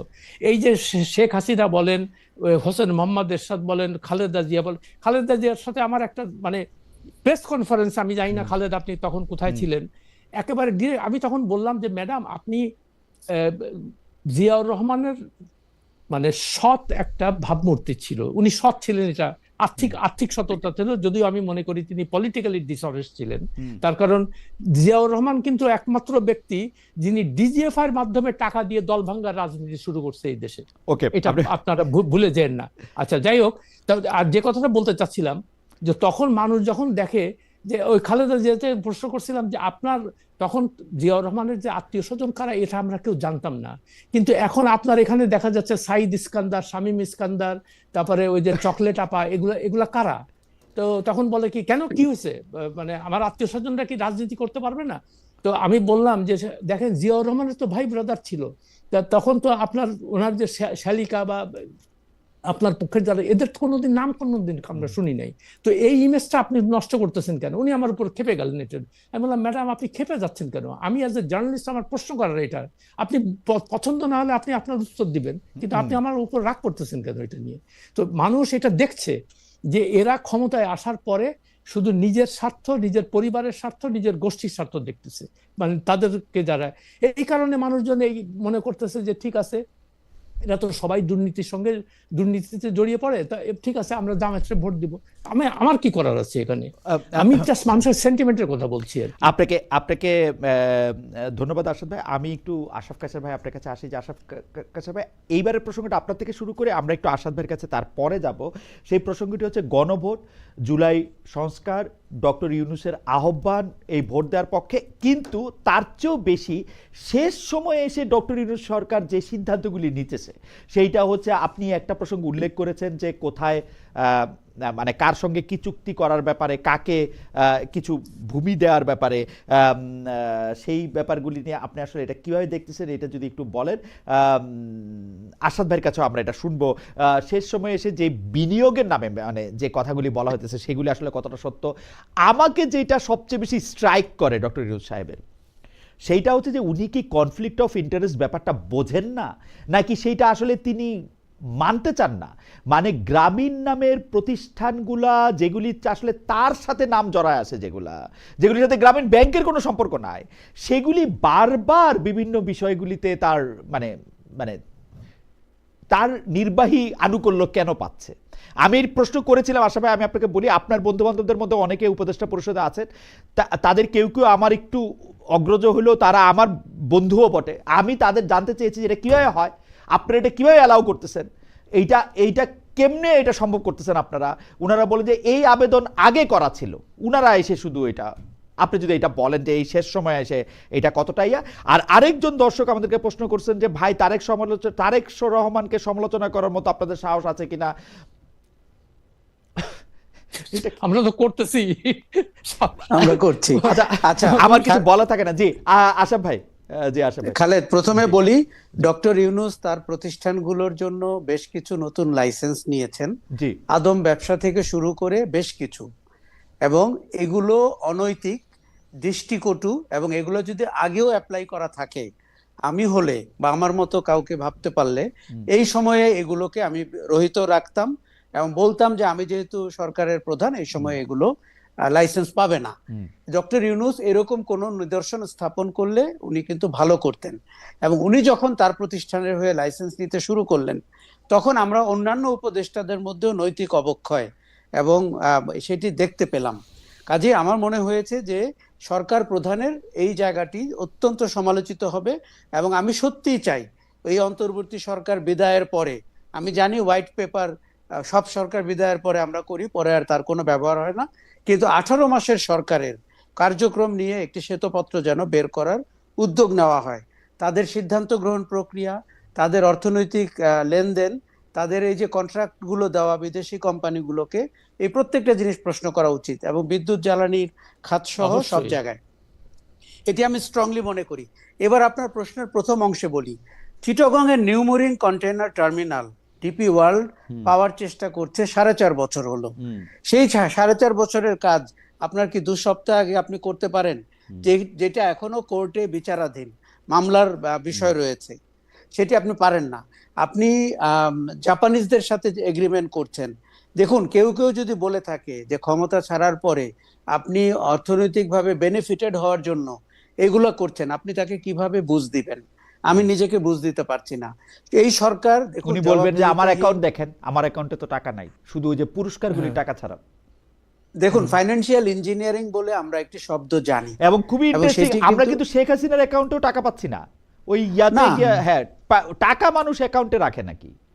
না, কিন্তু ওই যে আরশাদ ভাই একটা কথা বলছিলেন যে অর্থনৈতিক দুর্নীতির, জিয়াউর রহমানের কথা বলছিলেন যে উনি সততার একটা প্রতীক, কিন্তু নৈতিক দুর্নীতি, রাজনৈতিক দুর্নীতি, কাজেই আমরা সরকার প্রধান ডক্টর ইউনূস এবং তার মন্ত্রিসভা এবং তার উপদেষ্টাদের এই 3টি প্যারামিটারে দেখতে চাই। তারা সিদ্ধান্ত গ্রহণ প্রক্রিয়ার সময় দুর্নীতির আশ্রয় নিয়েছেন কিনা, নেপোটিজম করেছেন কিনা, নিজেদের প্রতিষ্ঠানকে কাজ দিয়েছেন কিনা।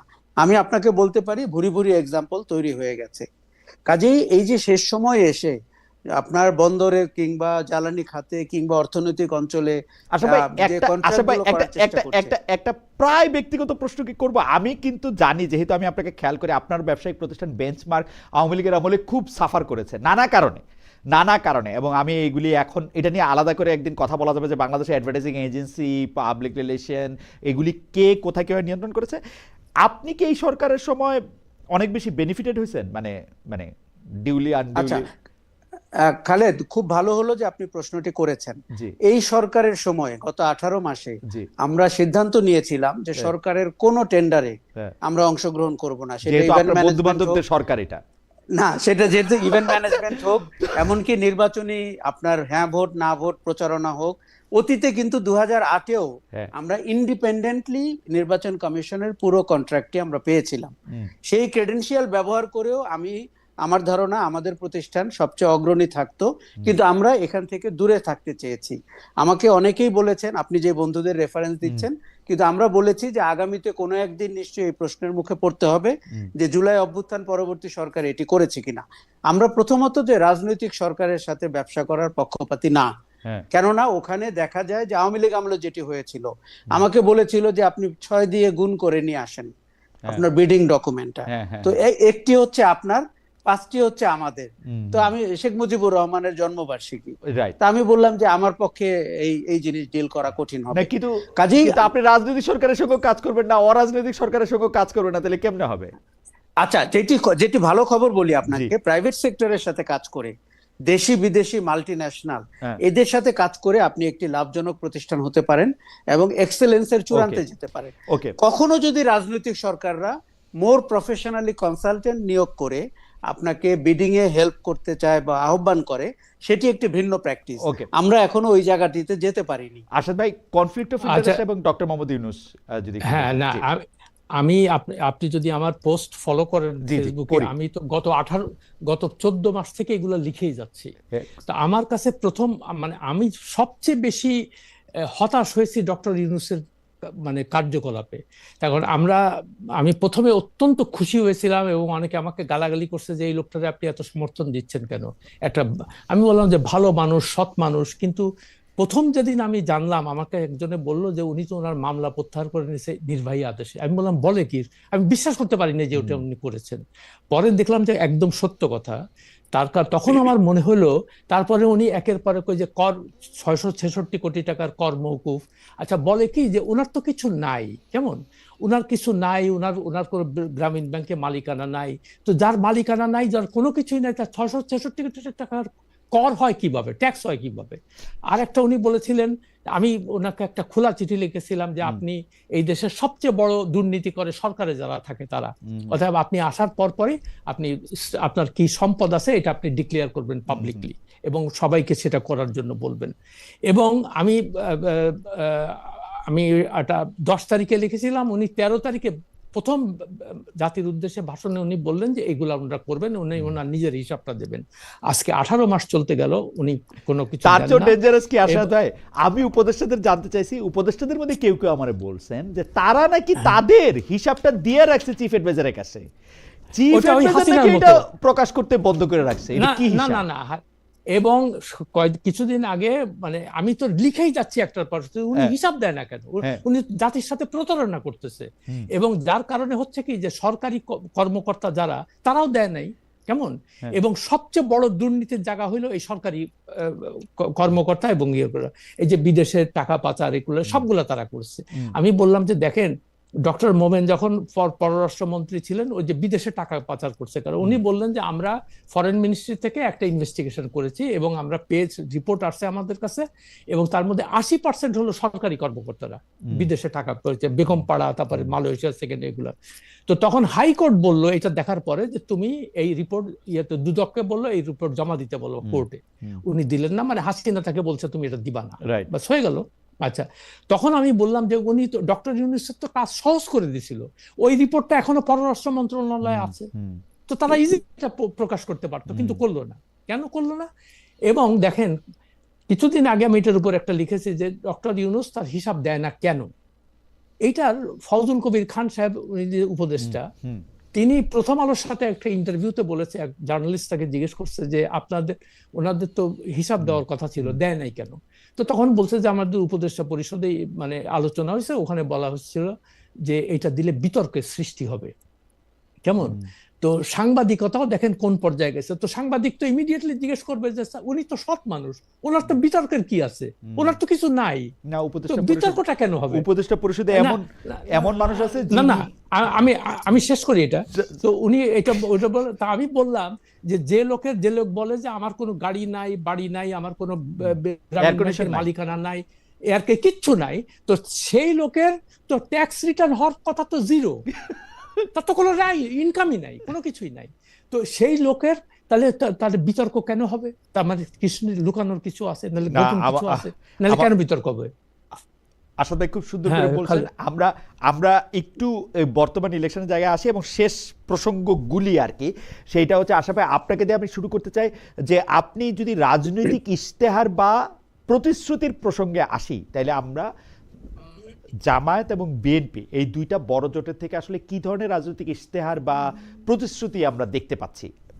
প্রথমে যদি আমরা এরকম কনসিডার করি, জামায়াত যদি বাংলাদেশের ক্ষমতা আসে, তাহলে আমরা একটা কি ধরনের বাংলাদেশ পাবো বলে তাদের ইশতেহার থেকে আমরা দেখতে পাচ্ছি, এটা আমরা একটু আসাদ ভাইকেও জানতে চাবো। এবং বিএনপি যদি আসে, তাহলে আমরা কি ধরনের বাংলাদেশ পাবো বলে দেখতে পাচ্ছি, সেটা আমরা ইশতেহার বা প্রতিশ্রুতি, ভাষণ, আচরণ ইত্যাদি থেকে যদি আমরা এটা বলি। প্রথমে আমরা এখনো খালেদ ফরমাল ইশতেহার তো হাতে পাইনি। এটি আমাদের হাতে এলে তাকে আমরা একটা অফিসিয়াল কমিটমেন্ট বলে গণ্য করতে পারবো। কিন্তু নির্বাচনী জনসভায় তারা যে কথাগুলো বলছেন সেটি কিন্তু রেটরিক্সের পর্যায়ে পড়ে। কয়েকদিন আগে ঢাকায় জামাত একটা পলিসি ডিসকাশন করেছে এবং আমি এই উদ্যোগকে স্বাগত জানাই, কেননা রাজনৈতিক দলগুলো মাঠে ময়দানে প্রতিশ্রুতি না দিয়ে কিছু বিশেষজ্ঞকে নিয়ে, আপনি দেখেছেন ডক্টর দেবপ্রিয় ভট্টাচার্য এবং মাহফুজানা আমও সেই মিটিং এ গিয়েছিলেন জামাতের অনুষ্ঠানে। তারা সেখানে স্বাস্থ্য খাতে, আমি শুধু একটি খাত আপনাকে বলি তাহলে আপনি প্রতিশ্রুতির গুণগত মান বুঝতে পারবেন। তারা বলছেন 8% তারা স্বাস্থ্য খাতে জিডিপির ব্যয় করবেন। তো বাংলাদেশের যদি অর্থনীতির আকার হয় $0.5 ট্রিলিয়ন বা $460 বিলিয়ন, তার 8%। কিন্তু পরবর্তীতে যখন তারা বললেন যে 64টা জেলায় হাসপাতাল হবে, তখন আমরা একটা হেলথ কেয়ারের ব্যক্তিবর্গের সাথে কথা বলে বুঝলাম যে স্বাস্থ্য খাতের মূল সমস্যাটি অবকাঠামোর না, আমাদের প্রচুর অবকাঠামো আছে জেলা পর্যায়েও, যেগুলো চলছে না, শিক্ষিত জনগোষ্ঠী নেই বলে। ডাক্তার নেই, নার্স নেই, টেকনিশিয়ান নেই। ফলে অধিকাংশ প্রতিশ্রুতিকে আমরা দেখতে পাচ্ছি লোক দেখানো, চমকপ্রদ হেডলাইন মেকিং, কিন্তু বাংলাদেশের যে রিয়াল প্রবলেম, বা এই যে 1.5 কোটি লোক বেকার, অথবা আমাদের স্বাস্থ্য খাতের অবস্থা খারাপ, এডুকেশনের অবস্থা আরো খারাপ, ওই জায়গাগুলো টাচ করছে না। একইভাবে আপনি যদি বিএনপি কে দেখেন, বিএনপি তার ফ্যামিলি কার্ডের কথা বলছে এবং অন্যান্য সব প্রতিশ্রুতির কথা বলছে, কিন্তু টু দা পয়েন্ট আপনি যদি টপ 5টা ইস্যুকে ধরে তার প্রোগ্রাম জানতে চান, যে দেখুন বিএনপি একসময় বলেছে যে 1 কোটি 1.5 কোটি লোককে চাকরি দিবে, কিভাবে দেবে, গত 18 মাসে কত লোক বেকার হয়েছে, এই তথ্যগুলো আমরা দলনিরপেক্ষভাবে পেতে চাই। এবং দেখুন আমাদের এখানে নাম্বার ডক্টরিং করা একটি পুরনো কালচার, আওয়ামী লীগ আমলে ব্যাপকভাবে হয়েছে। বাংলাদেশ ব্যুরো অফ স্ট্যাটিস্টিক্স এর ডকুমেন্ট কিন্তু আপনি আর কখনো বিশ্বাসই করতে পারেন না, কেননা সেটি দিয়ে সরকার উইন্ডো ড্রেসিং করেছিল। সরকার দেখিয়েছিল যে বাংলাদেশ চকচক করছে, চিকচিকে হয়ে গেছে, তাই তো? কিন্তু এইবারের নির্বাচনে এখন পর্যন্ত ফার্ম কমিটমেন্ট, মানে দিন বদলের মতো অথবা যুগের নতুন প্রবর্তন করার মতো যে কমিটমেন্ট, সেটি কিন্তু কনজারভেটিভও হতে পারে। এমন না যে আপনাকে সবসময় বাহবা পাওয়ার মতো কমিটমেন্টে যেতে হবে। কিন্তু জামাত ইসলামীকে আমরা দেখছি যে বাহবা পাওয়ার লাইনে হাঁটছে। বিএনপিকে তো আমরা দেখি, অতীত থেকেই দেখে এসছি, এবারও তাই দেখছি। ইশতেহার না হওয়া পর্যন্ত আমার মনে হয় যে, এবং সেই ইশতেহারের অতীতও কিন্তু আমরা খুব ভালো দেখিনি। খালেদ, আপনি জানেন যে এগুলো বাস্তবায়ন হয় কিনা। এই যে আরশাদ ভাই ডক্টর ইউনূসের ইনকাম এর কথা বললেন, বা তার উপদেষ্টাদের, সেটি এই সরকার তো দেয়ই নাই, অতীতের কোনো সরকার দেয়নি। ফলে নির্বাচনের আগে তারা এগুলো বলেন। তবে জামাত ইসলামী একটা সিগনিফিক্যান্ট কথা বলেছেন, সেটি তারা কতটা করবেন আমি জানি না। যদি তারা ক্ষমতায় যান, তারা বোধহয় শুল্কমুক্ত গাড়ি নেবেন না, পার্লামেন্ট মেম্বার হলেও নেবেন না, বাংলো নেবেন না, যাতে করে তাদের যে 2টি কার্ড, যে একটি হচ্ছে বেহেশতে যাওয়ার কার্ড, আর একটি হচ্ছে দুর্নীতি মুক্ত শাসন, এই 2টি কার্ডের একটি কার্ডের সমর্থনে তারা এইসব কথা বলেছেন। আমার ধারণা যে, আমি শুধু একটা জিনিস যোগ করি, সামরিক সেনানিবাস নিয়ে কথা হলো, আমি কিন্তু একই কথা বলতে চাই বাংলাদেশের সিভিল ব্যুরোক্রেসি নিয়ে।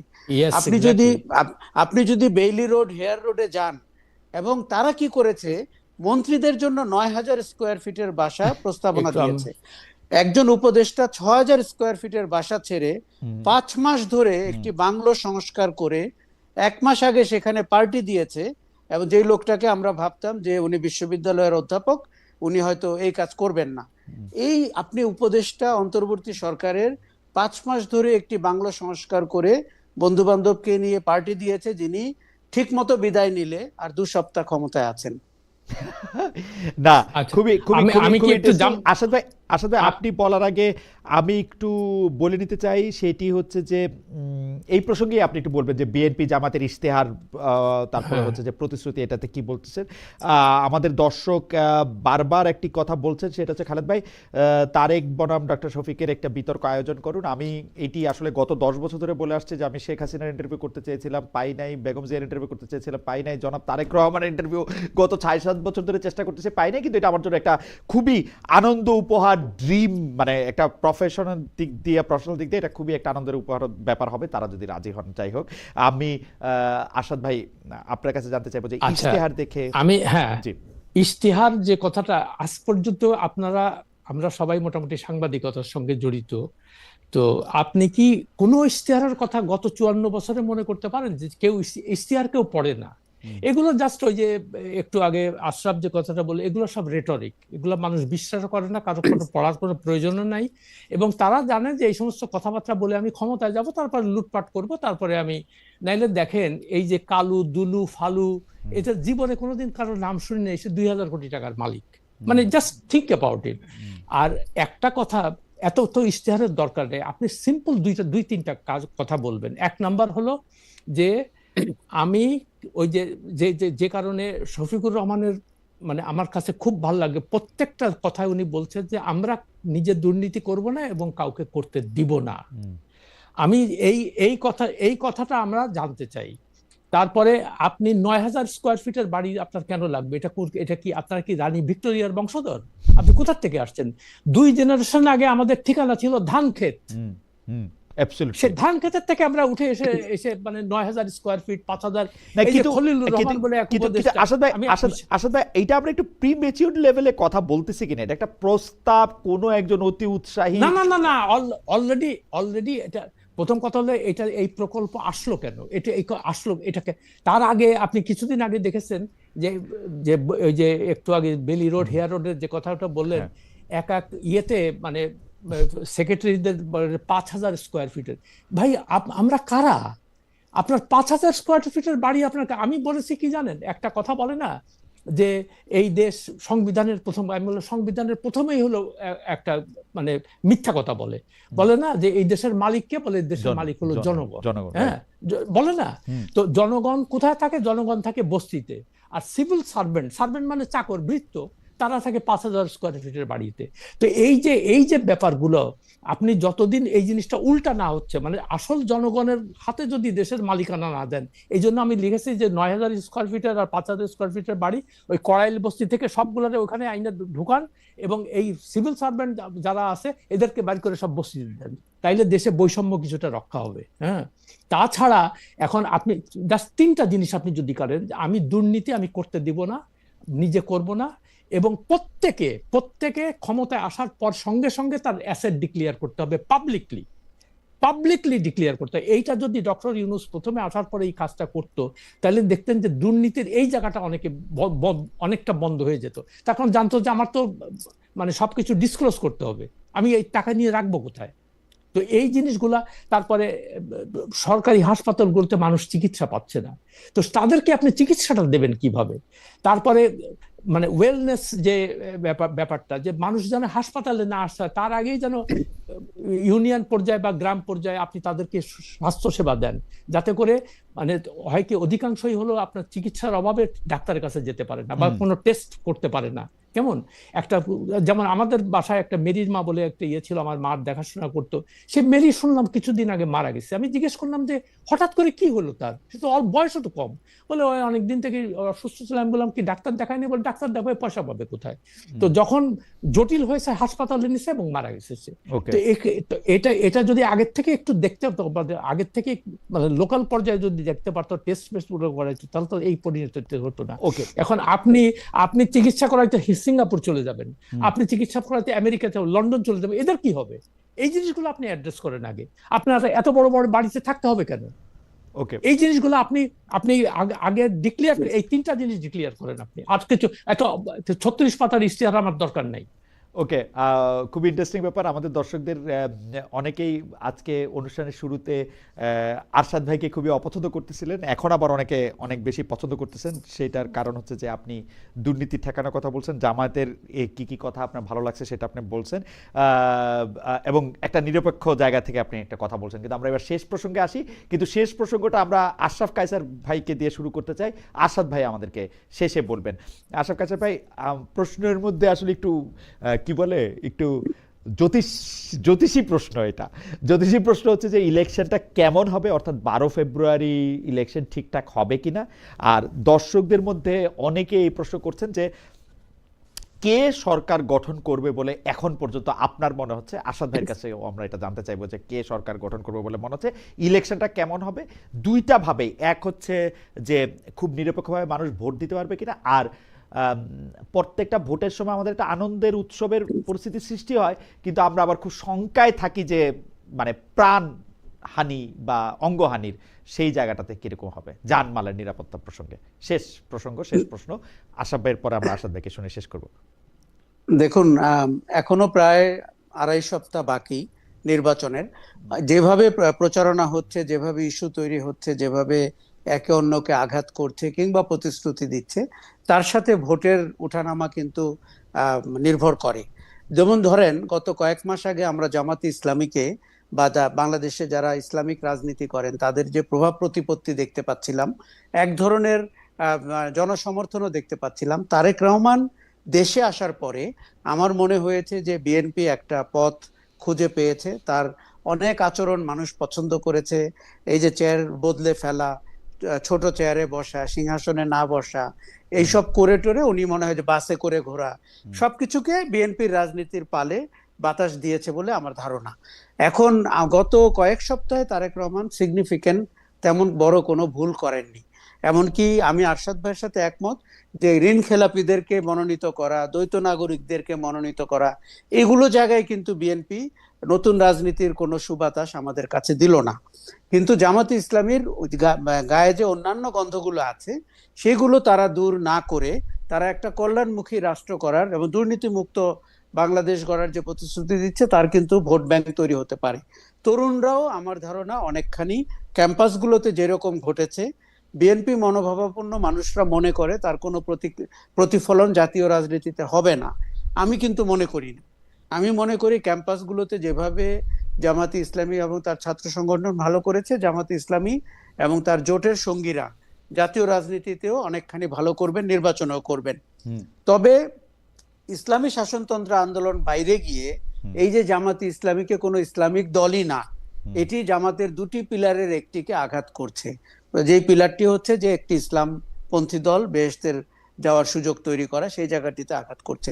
কাজে আমি দেখতে পাচ্ছি যে বিএনপি জোটের নির্বাচনে ভালো করার সম্ভাবনা গত 2-3 সপ্তাহে বেড়েছে এবং আগামীতে যদি এই ধারা অব্যাহত থাকে আমার ধারণা বিএনপি জোট নির্বাচনে ভালো করবে এবং বিজয়ী হয়ে সরকার গঠন করবে।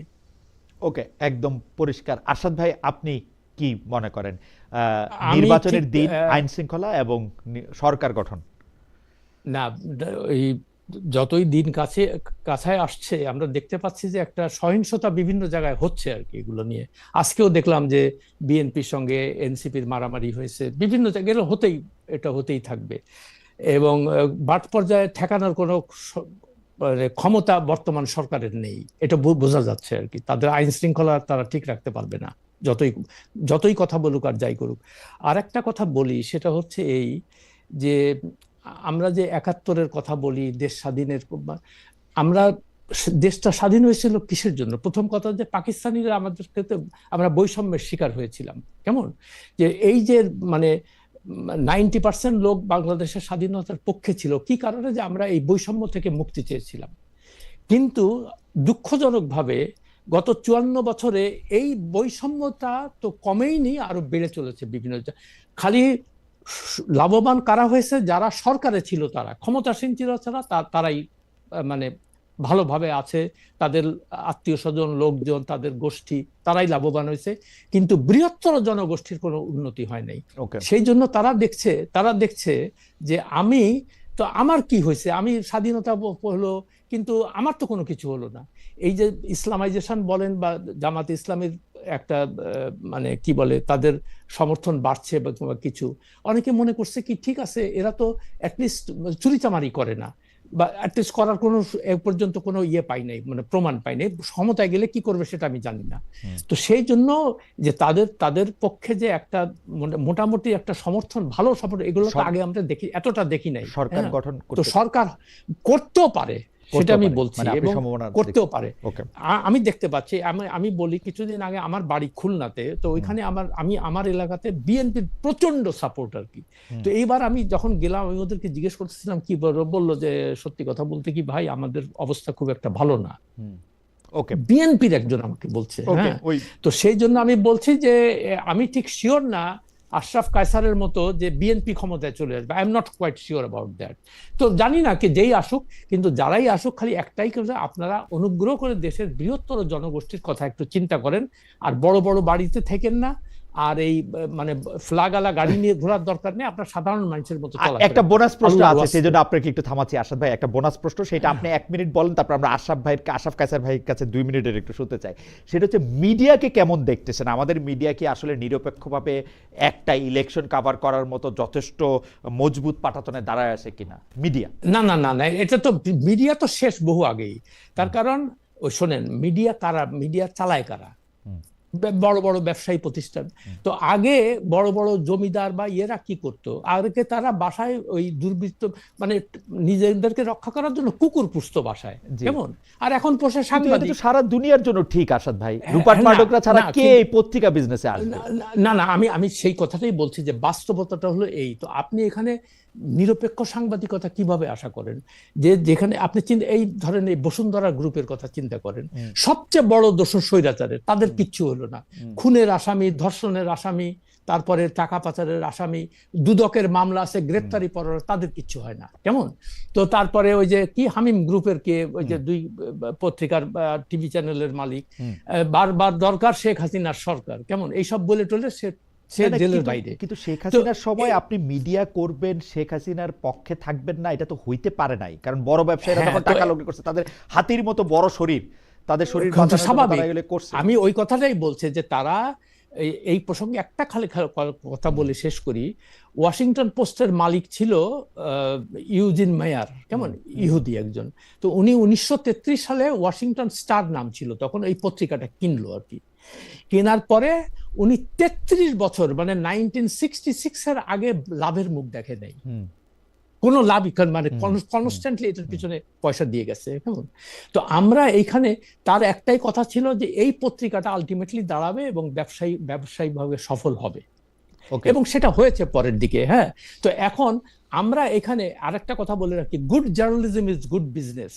তো যখন মানুষ দেখে যে এই যে যেমন নিউ ইয়র্ক টাইমস বা ইকোনমিক্স পত্রিকার, দুনিয়ার সব পত্রিকার সার্কুলেশন কমছে কিন্তু এদের বেড়ে গেছে, because they are investing more money into real journalism, কেমন। মানুষ আমার মনে হয় যে বিশ্বাস করে, আমার মনে হয় যে আসাদ ভাই, এটা নিয়ে আমরা আসলে মানে একটা আরেকদিন কথা বলবো, একটা কথা বলবো, কারণ গুড জার্নালিজম গুড বিজনেস কিনা এবং সেই বিজনেসের শুরু সেটা লিনিয়ার বিজনেস কিনা, সেগুলি নিয়ে আমার বিনিয়োগ হচ্ছে। এবং সম্প্রতি যে সর্বশেষ 10ম নিউজ চ্যানেলটা হলো, তার মালিক হচ্ছে ঋণ খেলাপি এবং এস আলমের ব্যবসায়িক পার্টনার। এই যে মামলা আছে, দুদকেরও মামলা আছে। তার মানে আপনি দেখেন এখানে জার্নালিজমের যে ইন্ডিপেন্ডেন্ট সক্ষমতা সেটি তৈরি হয় নাই। ফলে মিডিয়া হাউসগুলো মালিকের উপরে নির্ভরশীল। মালিক আবার ওই যে প্রথমত আমি তোমাকে চাই, দ্বিতীয়ত আমি তোমাকে চাইয়ের মালিক। কাজেই এখানে একটি নির্বাচন যেটি ক্রুশিয়াল। আমি কিন্তু আরশাদ ভাইয়ের সাথে একমত, এবারের নির্বাচনে কিন্তু চমক ঘটারও সম্ভাবনা আছে, এবং মানে আপনি শকড হতে পারেন অথবা আপনি বিস্মিত হতে পারেন, এবং আমি এটা পছন্দ করছি। কেননা একটি নির্বাচনের সবচেয়ে বড় গুণ হচ্ছে বা সৌন্দর্য হচ্ছে যে অনিশ্চয়তা। আমি জেনে গেলাম, যেমন শেখ হাসিনার নির্বাচনগুলো আপনি প্রেডিক্ট করতে পারতেন, সেগুলো তো কোনো নির্বাচন না। কাজে এরকম একটি 2018 সালের নির্বাচনের কথা খুব মনে পড়ে। 2018 সালের নির্বাচনের মধ্যে আমার একটু সিনিয়র বন্ধু ফামিদ ভাই স্ট্যাটাস দিলেন, দেখেন আবার 302টা না হয়ে যায়। এইটার মজাটা হয়েছে 2000, আমি বলি 18 তো আপনি বললেন, 2008-এ কোন সেন্টারে 100%-এর উপরে ভোট পড়েছিল। এটি আমরা ওই সময় নোটিস করি নাই, পরে বেশি আলোচনাও করি নাই, কেননা সেনা সমর্থিত সরকার থেকে বেরিয়ে আমরা একটি রাজনৈতিক সরকার চেয়েছিলাম। আচ্ছা, কিন্তু এখন এই নির্বাচন কভার করার মতো যে সক্ষমতা সেটি মিডিয়ার নাই। মিডিয়া কোনো না কোনো পক্ষের উপরে হেলান দিয়ে সাংবাদিকতা করার অভ্যাস করেছে। সাম্প্রতিক সময়ে তারেক রহমানের যে সাংবাদিকদের সাথে ইন্টারঅ্যাকশন, সেটি আমাকে অত্যন্ত লজ্জিত করেছে। এবং আমি ঠিক গণভবনে যারা যেত, আমি বলতাম তারা নিউজ রুমে ফেরত যায় কি করে, চক্ষু লজ্জা নাই? আমি তারেক রহমানের সাথে সাংবাদিকদের যে ইন্টারঅ্যাকশনের সেশন, সেইখানে যে এখনো দেখুন আমরা আশা ভাই এখনো চেয়ারে বসে নাই, এখনো চেয়ারে বসে নাই, যা করলো আমরা রাজনীতিবিদদের দোষ দেই, ক্ষমতাসীনদের দোষ দেই, প্রধানমন্ত্রীকে দায়ী করি, কিন্তু যারা তেল মারে, স্তুতি করে এবং দাস ক্যাটাগরিতে অপারেট করতে চায়, তাদের কারণে এই সমাজে ভালো কিছু করা সম্ভব হচ্ছে না বলে আমার ভীষণ উপলব্ধি এখন। না, কিন্তু আমার কিন্তু এইটাও আছে আশা ভাই, যাদেরকে তেল মারা হয় তারা যদি তেল খাইতে এত অপছন্দই করতো, তাহলে তো তাদের শাস্তি দিত। ওই তেল যদি তাদের গায়ে ফসকা ফেলতো, তাহলে তো তারা শাস্তি দিত, কিন্তু তেল তো তাদের গা পিচ্ছিল করতেছে না, তারা পছন্দ করে না, সেটি তারা পছন্দ করে এবং সেটিকে তাদের তৃপ্তি আসে এবং তারা মনে করে দে হ্যাভ অ্যারাইভড। কাজে এই কালচার আপনি কোথায় ভাঙবেন? আপনার মূল প্রশ্নে বলি, মিডিয়ার অবস্থা খুব খারাপ, নৈতিকভাবে অত্যন্ত নিচু মানের, সাহসের জায়গাটি নাই বললেই চলে, এবং তাদের কারো সাংবাদিকদের এই দক্ষতাই নাই একটি নিরপেক্ষভাবে একটি নির্বাচন কভার করার। আচ্ছা, আমার মনে হয় যে আমি কি ছোট্ট একটা জিনিস যোগ করবো এখানে? খুব যদি ছোট হয়, just- আচ্ছা ভাই, খুব যদি ছোট হ্যাঁ, হয়। খুব ছোট। জি এই যে খলিলুর রহমান বলে যে উপদেষ্টা, কেমন, তো সে 2001 সালে এই লতিফুর রহমানের প্রাইভেট সেক্রেটারি ছিল। তো থাকার পরে সেখানে সে ওই সময়ে সে ওই অফিসের একজন নারী কর্মকর্তার সঙ্গে তার অ্যাফেয়ার শুরু হয়। অভিযোগ। তো অ্যাফেয়ার শুরু মানে এটা সবাই জানতো আর কি তখন। যাই হোক, জি। তো সেই নারীকে সে নিউ ইয়র্কে পোস্টিং দিল, যেহেতু তার 3 মাসের জন্য আসছিল, নিউ ইয়র্কে পোস্টিং দিয়ে তাকে রেডি করলো। ইতিমধ্যে তার স্বামী জেনে গেল ব্যাপারটা, এবং তাদের একটা প্রতিবন্ধী মেয়ে ছিল, কেমন। তো যখন এই নিউ ইয়র্কে যাওয়ার জন্য উঠে পড়ে লাগলো, তখন তার স্বামী তার সঙ্গে গন্ডগোলে সে তার স্ত্রীকে গুলি করলো এবং নিজে আত্মহত্যা করে মারা গেল। এই ঘটনার পরে মানে ঘটনাটা ঘটছে রাত 11টায়। খলিল পরের দিন, ঠিক তার পরের দিন, মানে অক্টোবরের 3 তারিখে সে দেশ থেকে পালিয়ে যায়। তখনও লতিফুর রহমান খালেদা জিয়ার কাছে ক্ষমতা হস্তান্তর করে নাই, কেমন, তখনও করে নাই। তো এইটা নিয়ে আমি যখন লিখলাম, এটা নিয়ে অনেক ইয়েটি হলো। তারপরে তিনটা পত্রিকা থেকে আমার সাথে যোগাযোগ করলো যে এরকম একটা খবর। তাই আমি বললাম এটা তো সমস্ত পত্রিকাতে আসছিল, তো আমার জুনিয়র অনেক যারা, তাই আমি বললাম তোমরা এটাকে ইনভেস্টিগেট করে তোমরা ফলো আপ করো। এটা বললো কি, আসাদ ভাই আপনার কি মাথা খারাপ হয়েছে, আমরা থাকতে পারবো দেশে? আমি বললাম এটা তো আসলে আমি একটা কথা বলি, কেন করলাম? আসলে আমি একটা কথা বলি, সাংবাদিকদের প্রতি আমি শ্রদ্ধা রাখাই করতেছি, এগুলি গল্প। আমরা থাকতে পারবো দেশে কিনা, এগুলি হচ্ছে গল্প। কারণ হচ্ছে যে আশরাফ কায়সার ভাই দেশে ছিল, নুরুল কবির ভাই দেশে ছিল, আমি দেশে ছিলাম না, সেটা আমার অন্য হিসাব।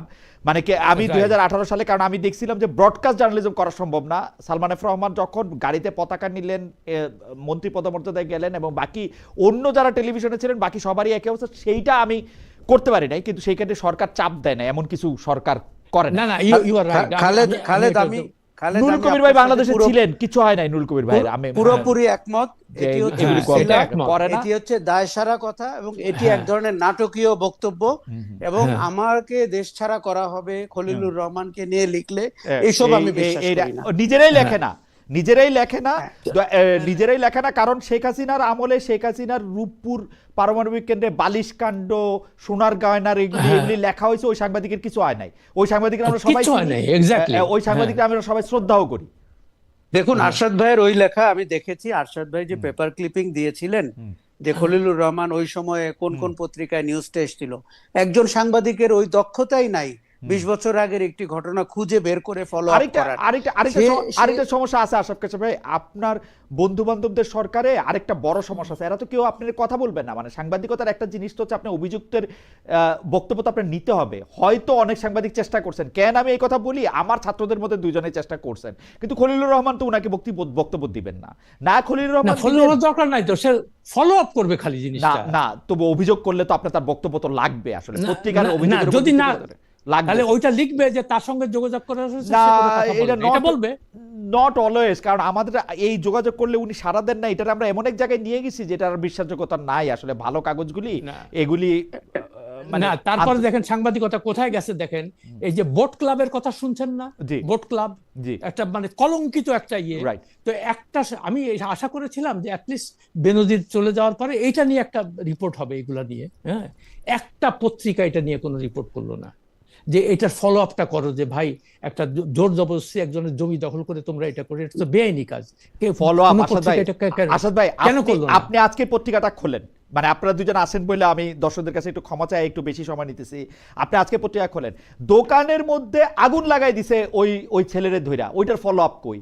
আপনি যেই ছেলেটারে আপনি মাইরা ফেলছেন, ওই যে যেদিন ওসমান হাদির লাশ বাংলাদেশ আসলো, যেই ছেলেটার আপনি মাইরা ফেলছেন, ওইটার ফলো আপ কই? আপনি আজকে প্রত্যেকটা সংখ্যালঘু পরিবার যে এই চিন্তা করতেছে তাদের যে কোনো কিছুতে তাদের যে কোনো কিছু হবে, এইগুলি ফলো আপ কই? মুখের কথা বললেই হবে, কোন জায়গায় নিরাপত্তা, এটা মুখের কথা বললেই হবে। সম্পূর্ণভাবে এইটাই তো ঠিক করে কইতে পারে না। ইন্ডিয়ান পর্যন্ত পুলিশগুলি মারা গেছে। আমি র্যাবের প্রধান রে, আসাদ ভাই আমি বলতেছি, আমি র্যাবের প্রধান রে ইন্টারভিউ করছিলাম যে এই পুলিশগুলির লাশ, উনি আমাকে বললেন খুব ভালো লাগলো মানুষটারে, উনি বললেন যে লাশগুলি পড়েছিল কেউ ধরতেছিল না। আপনি চিন্তা করেন স্বাধীন বাংলাদেশ, লাশ পড়ে আছে কেউ ধরতেছে না। তখন উনি যেটা করলেন, আইসা প্রথম এগুলি সৎকার করছেন। সত্যিকার অর্থে সাংবাদিকতা যদি ঠিক মতো কাজ না করে সাংবাদিকরা, সেই দেশের কিন্তু ভবিষ্যৎ খুব ভালো হয় না। এবং anyway, thank you. Ashraf Kaiser ভাই প্রতিষ্ঠানের কথা বলছিলেন, আশরাফ কায়সার ভাইয়ের লাইনটা একটু বিচ্ছিন্ন হয়ে গেছে। আশরাফ ভাই আপনাকে অনেক ধন্যবাদ দিতে চাই। আমরা অনেকগুলি বিষয় নিয়ে আশরাফ ভাই ফিরে আসছে, আশরাফ ভাই ফিরে আসছেন। আশরাফ ভাইকে একটা শেষ কথা বলবেন, আপনি একটু কালো হয়ে গেছিলেন স্ক্রিনটা যেহেতু, সেহেতু একটু যদি শেষ কথা বলেন। না, শেষ কথা হচ্ছে যে সাংবাদিকতার বেসিক থেকেই আমরা সরে গেছি। আপনি উৎকর্ষের কথা বলছিলেন, আমি উৎকর্ষ চাই না, আমি বেসিক জার্নালিজম চাই। বেসিক জার্নালিজম হচ্ছে যা ঘটছে, যা সত্য, আপনি সাহস করে সেটাকে রিপোর্ট করবেন। আপনাকে কোনো পক্ষ নিতে হবে না, আপনি ফলো আপ করবেন। দেখুন, follow up is a good journalism. যে এই ঘটনাটার এখন কি হলো, আমাদের সমাজে এটি নাই। আমরা প্রতিদিনের হেডলাইন, প্রতিদিনের ব্রেকিং নিউজ, সন্ধ্যাবেলা ঘুমিয়ে পড়ছি, পরের দিন ভুলে যাচ্ছি গতকালকে কি ঘটেছিল। ফলে এই যে আমরা বারবার বেনিফিট নিতে চেষ্টা করি, আমি আমার অনেক সম্পাদক বন্ধুকে বলতে শুনি যে গণতন্ত্রের চতুর্থ পিলার, কিন্তু সেটার বেনিফিট তারা নেন ওই সার্ভিসটা না দিয়ে। আমি চাই না এটি করুক, আমি চাই সাংবাদিকরা। আমি একটা কথা বলি, বাংলাদেশের 1 নম্বর পত্রিকা দেখলাম খুব বড় বড় করে উঠা সম্পাদক জনাব মতিউর রহমান লিখলেন, প্রথম আলোর যুগপূর্তি, প্রথম আলো হচ্ছে সংবাদপত্রের চেয়ে বেশি কিছু। আমি 29 বছর ধরে সাংবাদিকতা করায় আমার চ্যালেঞ্জ হলো আমি যাতে সাংবাদিকতার চেয়ে বেশি কিছু না হই। উনি গর্ব নিয়ে বলেন প্রথম আলো হচ্ছে সাংবাদিকতার চেয়ে বেশি কিছু। এটা কিরকম? আর এই প্রসঙ্গে আবার শেখ হাসিনা গর্ব করে বলে এই প্রথম আলো ডেইলি স্টারকে আমরা ঢুকতে দিই না, সাংবাদিকরা হাসে ওখানে সামনে বসে বসে, দুটো পত্রিকা ঢুকতে দেয় না। ডেইলি স্টারের সম্পাদক মাহফুজ আনাম বলতেছে, লোগোতে লেখা আছে উইদাউট ফিয়ার অর ফেভার, কেমন এই কথাটা লেখা আছে উপরে। আবার ওই বেনজিরের ঘটনা যখন ঘটলো তখন মাহফুজ আনাম প্রকাশ্যে বলতেছে, আপনারা তো সব জানতাম, ভয়ে লিখি নাই। আবার উপরে লেখা উইদাউট ফিয়ার অর ফেভার। আমাকেও সাক্ষাৎকার দিতে গিয়ে মাহফুজ ভাই বলছে, এটা আমি আশরাফ কায়সার ভাইয়ের কাছে বিচার দিছিলাম যে মাহফুজ ভাই এগুলি কি বলে, সামনাসামনিও বলছে না না, যা লিখতে চাচ্ছে তা লিখতেছি না, তাহলে চেয়ারে বসে রয়েছে। আমি বললাম যে হয় আপনি লোগো সরাই ফেলেন অথবা পদত্যাগ করেন, আপনার তো কোনো মোরাল রাইট নেই সম্পাদক থাকার। না, আশরাফ কায়সার ভাই, জনাব আরশাদ মাহমুদ ভাই, আপনাদের দুজনকে অনেক ধন্যবাদ। আসলে আজকের অনুষ্ঠানটা একটু লম্বা হয়ে গেল, সেটাও একটু সাংবাদিক আলোচনা থেকে। তবে আমরা আশা করব আসাদ ভাই এবং আশরাফ কায়সার ভাই দুইজনই বাংলাদেশের সাংবাদিকতার যে দুর্বল দিকগুলি সেগুলি আমাদেরকে দেখাই দিয়েছেন। রাতারাতি কোনো আলাউদ্দিনের চেরাগ দিয়া সেটা হয়তো পরিবর্তন হবে না। তবে আশরাফ ভাইয়ের সাথে আমি শুধু একটু ইকো করতে চাই, আসাদ ভাই আমাদের দোয়া করবেন যে আমরা যাতে শুধু বেসিকটা করতে পারি, বেসিক, একদম বেসিক 5W1H অবজেক্টিভ জার্নালিজম, একটু সাবজেক্টিভিটি ভুইলা গিয়া একটু খালি একদম বেসিক। আমি যেটা দেখতেছি সেইটা লিখতেছি, আরেকজন মানুষের কোট করতেছি, আইসা এটার মধ্যে এটা লিখতেছি, বেসিক। যারা আমরা হাউসে বসে আছি, সেই হাউসে বসে থাকাটা যদি কারো বিরুদ্ধে অভিযোগ হয় তারা এটা চেক করতেছে এটা আছে কিনা, একদম বেসিক। সরেয়া ক খ, আমরা এটা যেন এটা পালন করি। প্রেস রিলিজের উপর ভিত্তি করে লিখেন না, আল্লাহর ওয়াস্তে। যদি প্রেস রিলিজের উপর ভিত্তি করে লেখে তাহলে আমাদের সেই সৎসাহস যেন থাকে, আমরা যেন লিখতে পারি এটা প্রেস রিলিজের। ধন্যবাদ খালেদ। জি, ধন্যবাদ খালেদ, থ্যাংক ইউ। জি, আশা ভাই আপনাকে অনেক ধন্যবাদ। জি, দর্শক আরশাদ ভাই, থ্যাংক ইউ। ভালো থাকবেন সবাই। ওকে, শুভরাত্রি।